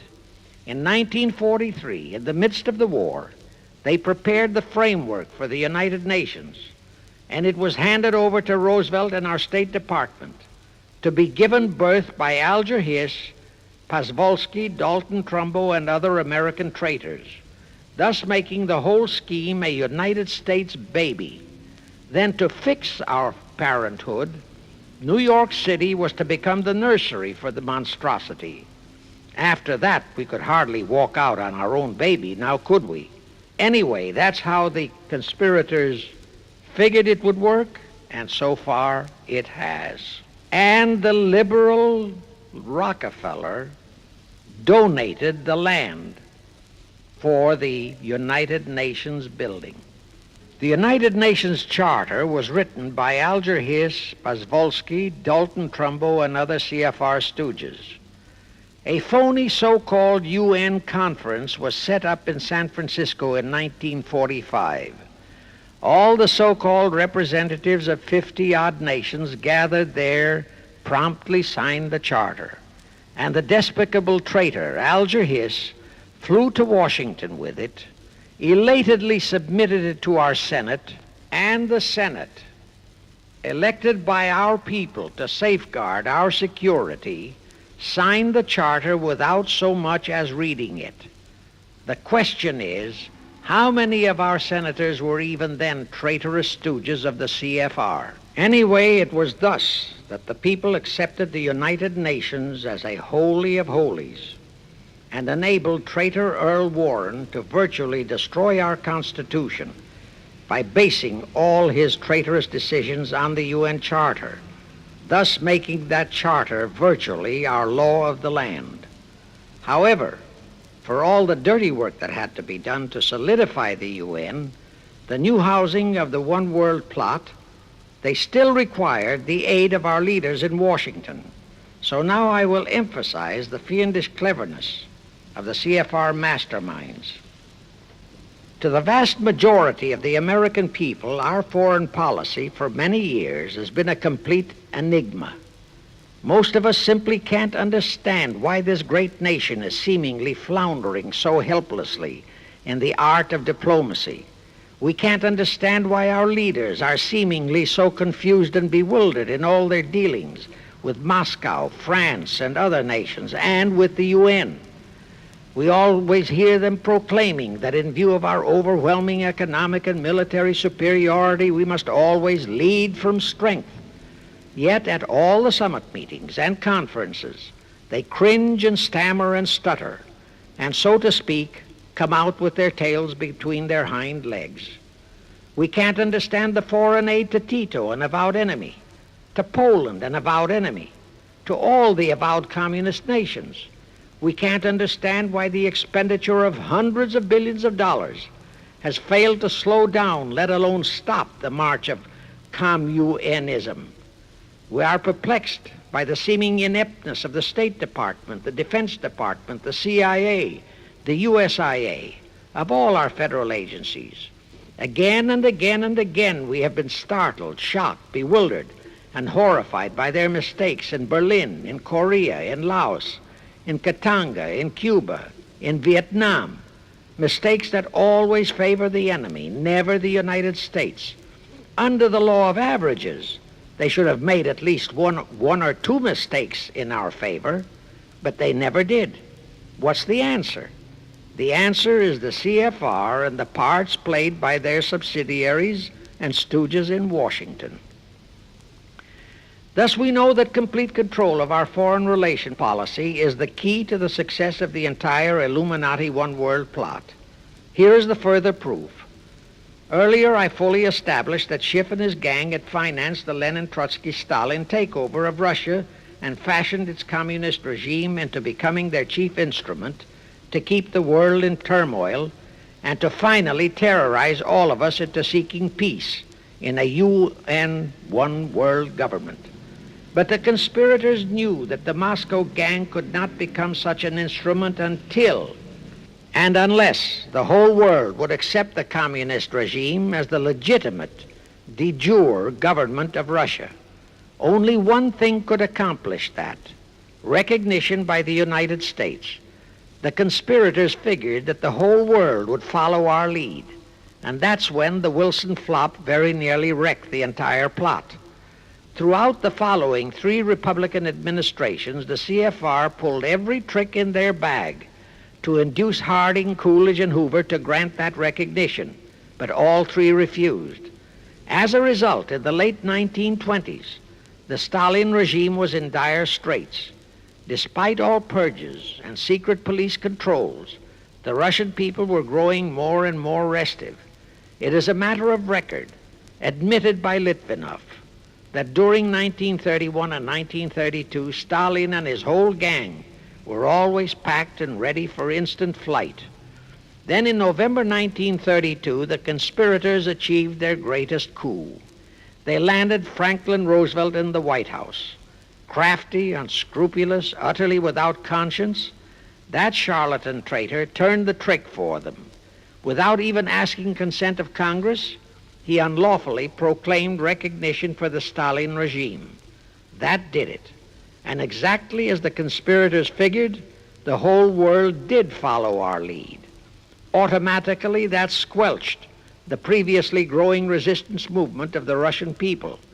That automatically launched the greatest menace the civilized world has ever known. The rest is too well known to need repeating. We know how Roosevelt and his traitorous State Department kept building up the communist menace right here in our own country, and thus throughout the world. We know how he perpetrated that Pearl Harbor atrocity for his excuse to hurl us into World War II. We know all about his secret meetings with Stalin at Yalta and how he, with Eisenhower's help, delivered the Balkans and Berlin to Moscow.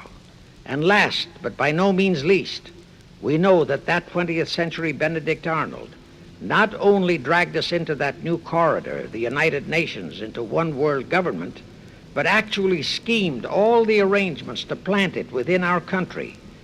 In short, the day that Roosevelt entered the White House, the CFR conspirators regained full control of our foreign relations machinery and firmly established the United Nations as the housing for the Illuminati One World government. I wish to stress one other very vital point. That Wilson League of Nations flop brought Schiff and his gang to the realization that control of just the Democratic Party was not enough. True, they could create a crisis during the Republican administration, as they did in 1929 with their Federal Reserve manufactured crash and depression, which would bring another Democrat stooge back into the White House. But they realized that a 4-year disruption in their control of our foreign relation policies could play havoc with the progress of their conspiracy. It could even break up their entire strategy, as it almost did before Roosevelt saved it with his recognition of the Stalin regime. Thereupon, after that Wilson debacle, they began to formulate plans to achieve control of both of our national parties. But that posed a problem for them.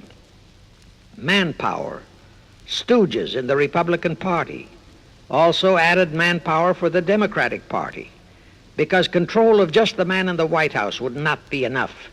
They'd have to provide that man with trained stooges for his entire cabinet, men to head the State Department, the Treasury Department, the Pentagon, the CIA, the USIA, etc.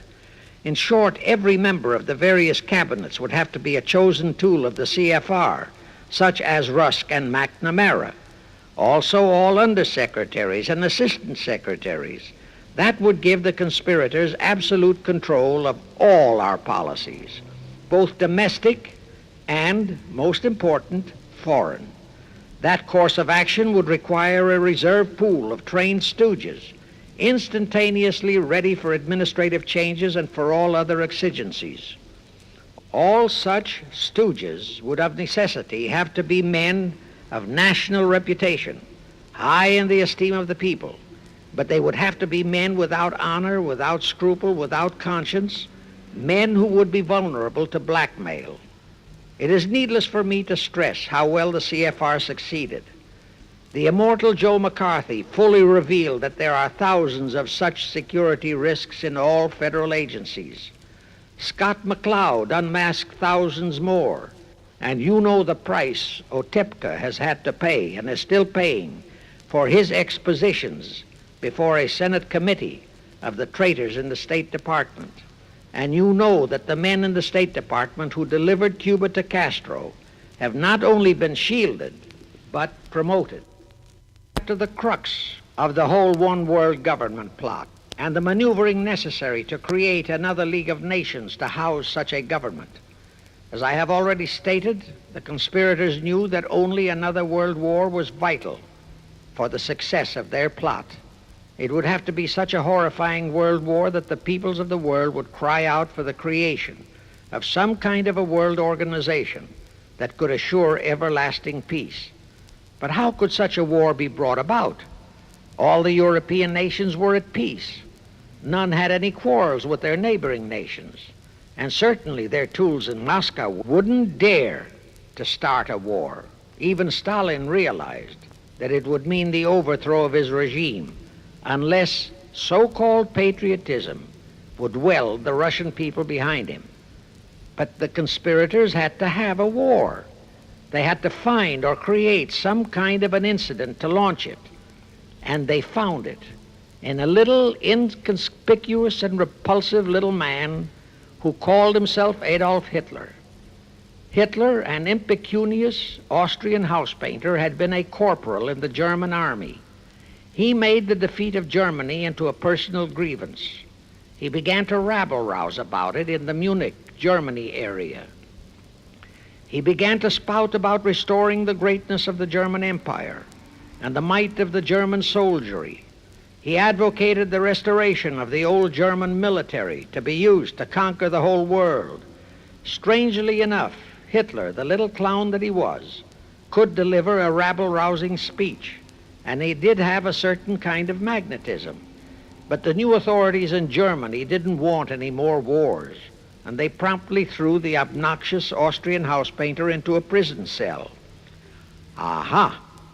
Here was the man, decided the conspirators, who, properly directed and financed, could be the key to another world war.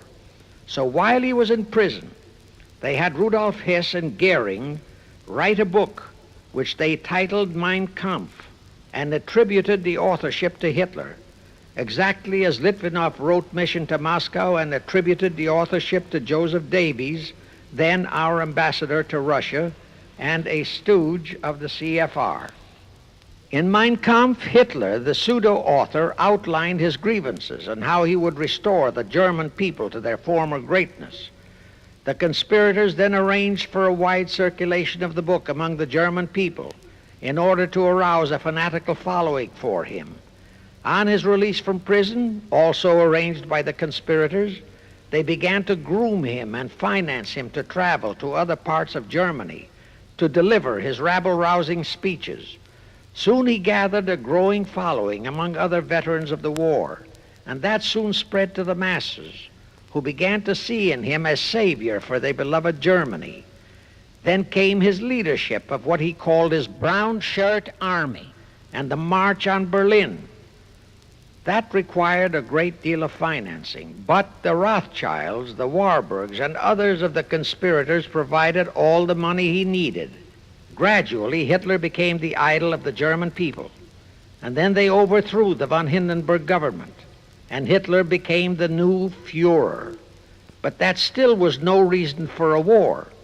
The rest of the world watched Hitler's rise, but saw no reason to interfere in what was distinctly a domestic condition within Germany.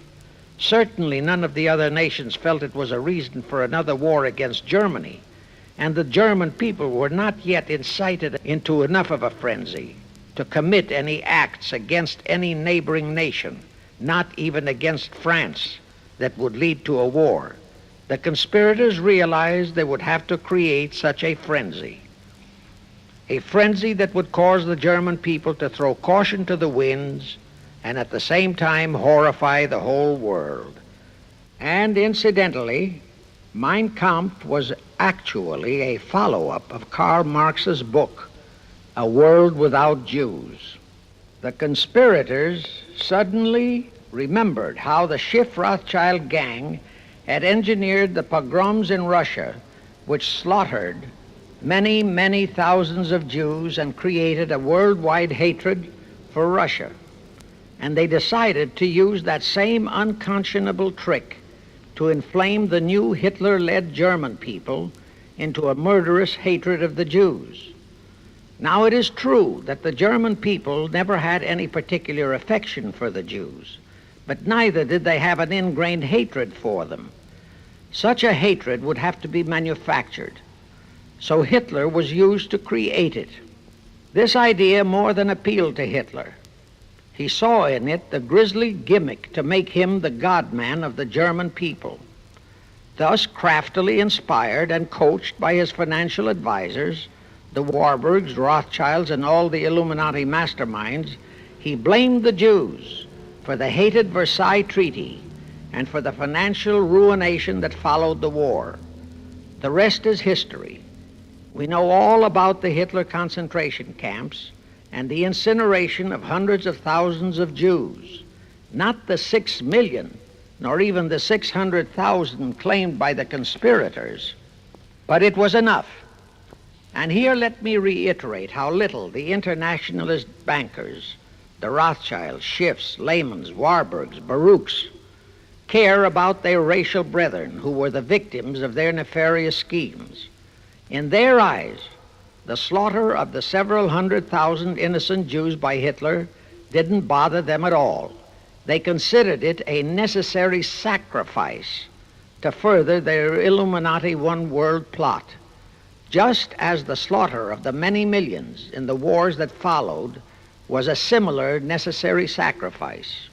And here is another grisly detail about those concentration camps.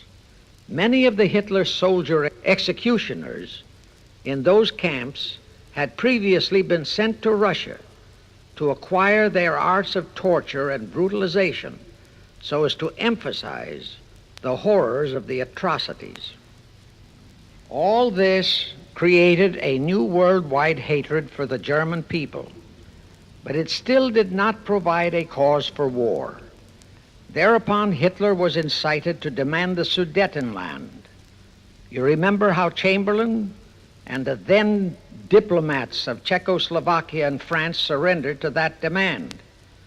That led to further Hitlerian demands for territories in Poland and in the French Saar territories. Those demands were rejected. Then came his pact with Stalin. Hitler had been screaming hatred against communism. Oh, how he ranted against communism. But actually, Nazism was nothing but socialism, and communism is, in fact, socialism. But Hitler disregarded all that. He entered into a pact with Stalin to attack and divide Poland between them. While Stalin marched into one part of Poland, for which he was never blamed, the Illuminati mastermind saw to that. Hitler launched a blitzkrieg on Poland from his side. The conspirators finally had their new world war, and what a horrible war it was. And in 1945, the conspirators finally achieved the United Nations, their new housing for their one world government. And truly amazing, all of the American people hailed this foul outfit as a holy of holies. Even after all the true facts about how the UN was created were revealed, the American people continued to worship that evil outfit. Even after Alger Hiss was unmasked as a Soviet spy and traitor, the American people continued to believe in the UN. Even after I had publicly revealed the secret agreement between Hiss and Molotov that a Russian would always be the head of the military secretariat, and by that token, the real master of the UN, most of the American people continued to believe that the UN could do no wrong. Even after Trygve, the first Secretary General of the UN, confirmed that Hiss-Molotov secret agreement in his book For the Cause of Peace, the vast majority of our people refused to lose faith in the UN.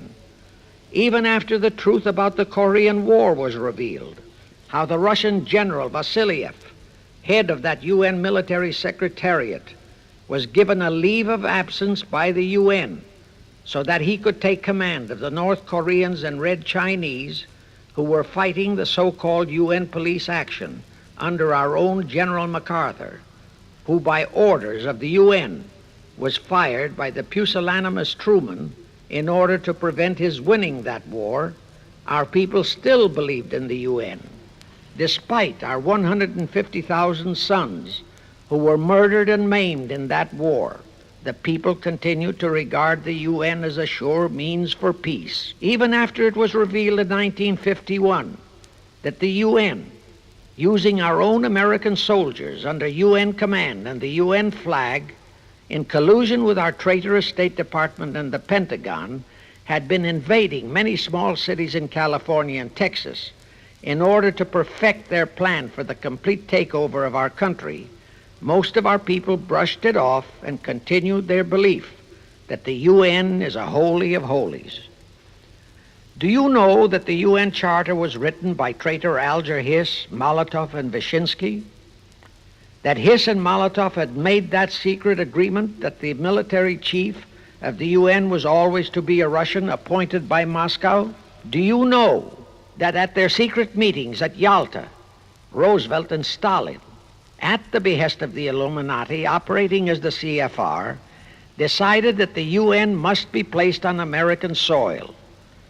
Do you know that most of the UN Charter was copied intact, word for word, from the Marx Manifesto and Russia's so-called Constitution? Do you know that the only two senators who voted against the UN so-called treaty were the only two senators who had read it? Do you know that since the UN was founded, communist enslavement has grown from 250 million to 1 billion? Do you know that since the UN was founded to ensure peace, there have been at least 20 major wars incited by the UN, just as they are now inciting a war against Little Rhodesia? Do you know that under the UN setup, the American taxpayers have been forced to make up the UN Treasury deficit of many millions of dollars because of Russia's refusal to pay her share? Do you know that the UN has never passed a resolution condemning Russia or her so-called satellites, but always condemns our allies?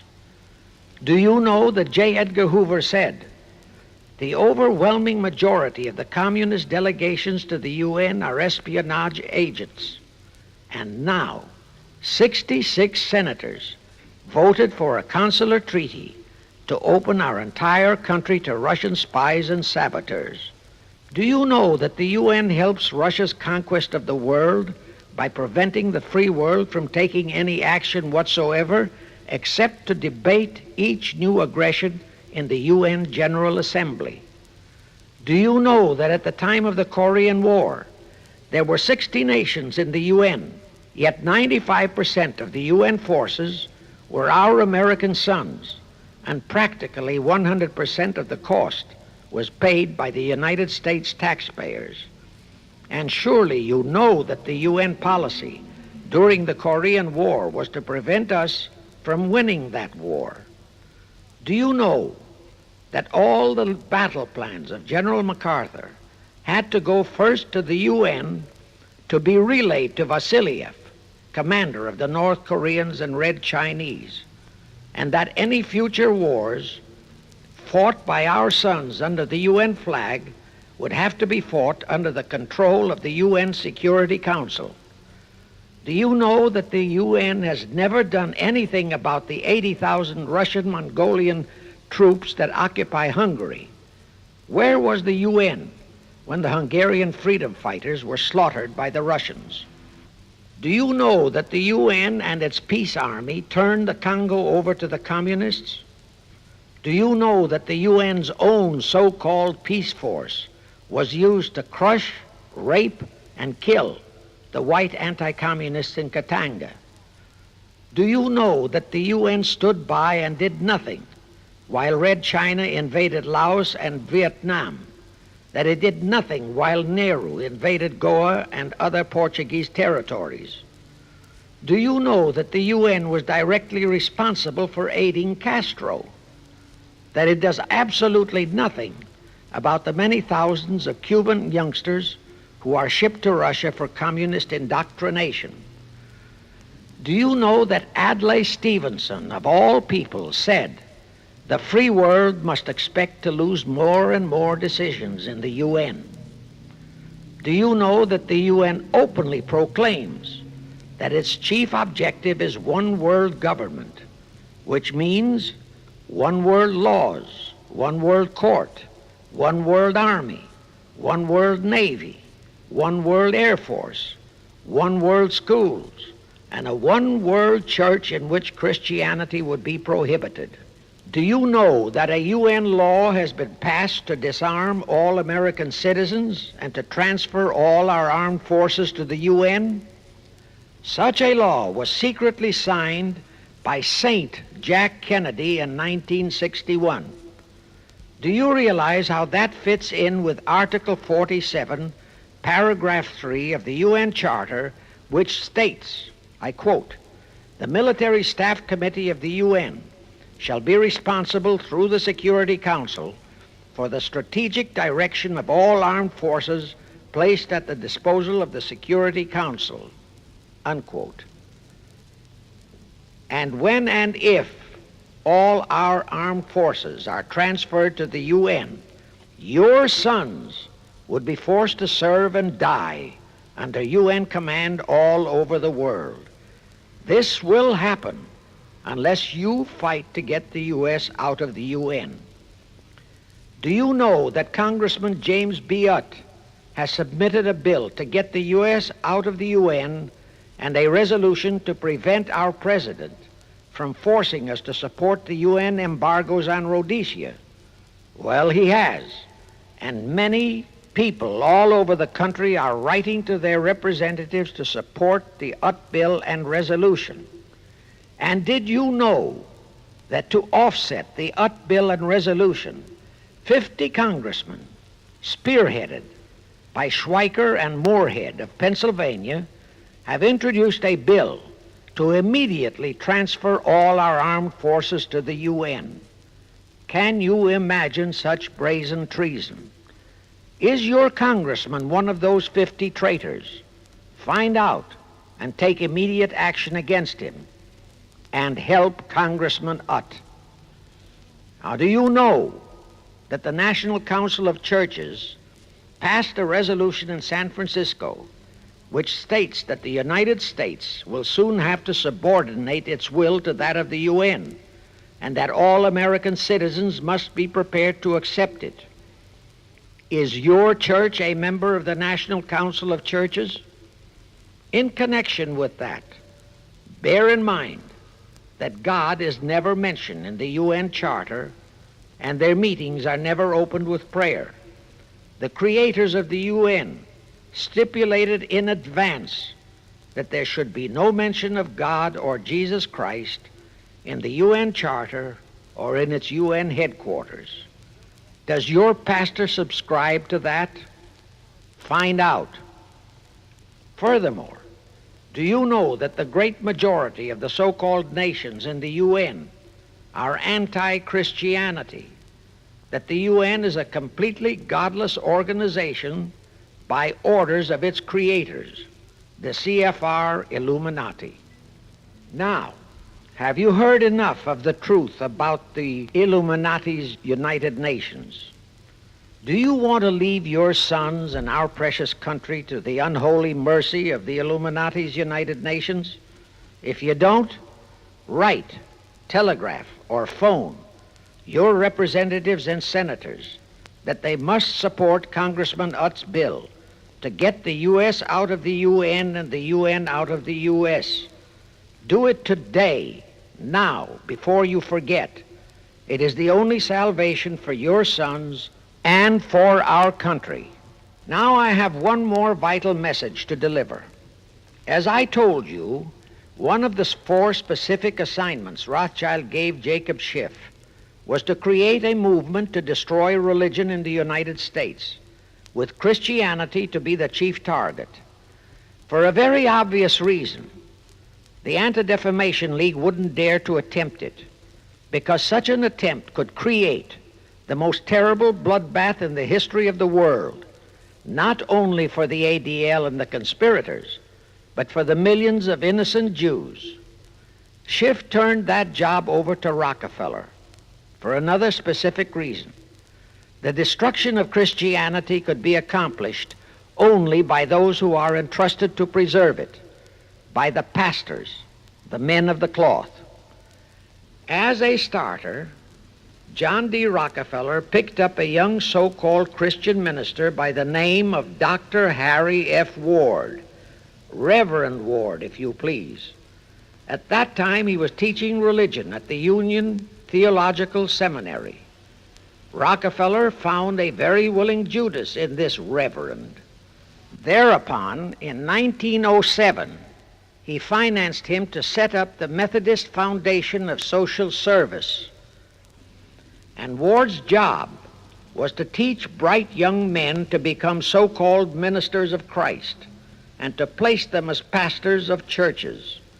While teaching them to become ministers, the Reverend Ward also taught them how to very subtly and craftily preach to their congregations that the entire story of Christ is a myth, to cast doubts on the divinity of Christ, to cast doubts about the Virgin Mary. In short, to cast doubts on Christianity as a whole. It was not to be a direct attack, but much of it by crafty insinuation that was to be applied in particular to the youth in the Sunday schools. Remember Lenin's statement, "Give me just one generation of youth and I'll transform the whole world." Then, in 1908, the Methodist Foundation of Social Service, which incidentally was America's first Communist Front organization, changed its name to the Federal Council of Churches. By 1950, the Federal Council of Churches was becoming very suspect. So in 1950, they changed the name to the National Council of Churches. Do I have to tell you more about how this National Council of Churches is deliberately destroying faith in Christianity? I don't think so. But this I will tell you. If you are a member of any congregation whose pastor and church are members of this Judas organization, your contributions are helping the Illuminati's plot to destroy religion and your faith in God and Jesus Christ. Thus you are deliberately delivering your children to be indoctrinated with disbelief in God and church, and which can easily transform them into atheists. Find out immediately if your church is a member of the National Council of Churches, and for the love of God and your children, if it is, withdraw from it at once. However, let me warn you, that same destroy religion process has been infiltrated into other denominations. If you have seen the Negro March on Selma and other such demonstrations, you have seen how the Negro mobs are led and encouraged by ministers and even Catholic priests and nuns who march along with them. As a matter of fact, the Mormon Church is about the only one I know of that is clean of that kind of Judas infiltration. But of course, There are many individual churches and pastors who are honest and sincere. Find one such for yourself and for your children. Incidentally, this same Reverend Harry F. Ward was also one of the founders of the American Civil Liberties Union, a notorious pro-communist organization. He was the actual head of it from 1920 to 1940. He also was a co-founder of the American League Against War and Fascism, which, under Browder, became the Communist Party of the United States. In short, Ward's entire background reeked of communism, and he was identified as a member of the Communist Party. He died a vicious traitor to both his church and country. And this was the man old John D. Rockefeller picked and financed to destroy America's Christian religion, in accordance with the orders given to Schiff by the Rothschilds. In conclusion, I have this to say. You probably are familiar with the story of how one Dr. Frankenstein created a monster to do his will of destroying his chosen victims, but how instead, in the end, that monster turned on his own creator, Frankenstein, and destroyed him. Well, the Illuminati, CFR, has created a monster called the United Nations, who, supported by their minority groups, rioting Negroes, the traitorous mass communications media, and the traitors in Washington, was created to destroy the American people. Well, we know all about that many-headed Hydra monster. We know the names of those who created that monster. We know all their names. And I predict that one fine day the American people will come fully awake and cause that very monster to destroy its creator. True, the majority of our people are still being brainwashed, deceived, and deluded by our traitorous press, TV, and radio, and by our traitors in Washington. But surely, by now, enough is known about the UN to stamp that outfit as a deadly, poisonous rattlesnake in our midst. My only wonder is what it will take to awaken and arouse our people to the full truth. Perhaps this record will do it. 100,000 or 1,000,000 copies of this record can do it. I pray to God it will, and I pray to Him to inspire you, all of you, to spread this story via this record to all loyal Americans in your community. You can do it by playing it to study groups assembled in your homes, at meetings of the American Legion, the VFW, the DAR, all other civic groups and women's clubs, especially the women's clubs who have their sons' lives at stake. With this record, I have provided you with the weapon that will destroy the monster. For the love of God, of our country, and of your children, use it. Get a copy of it into every American home.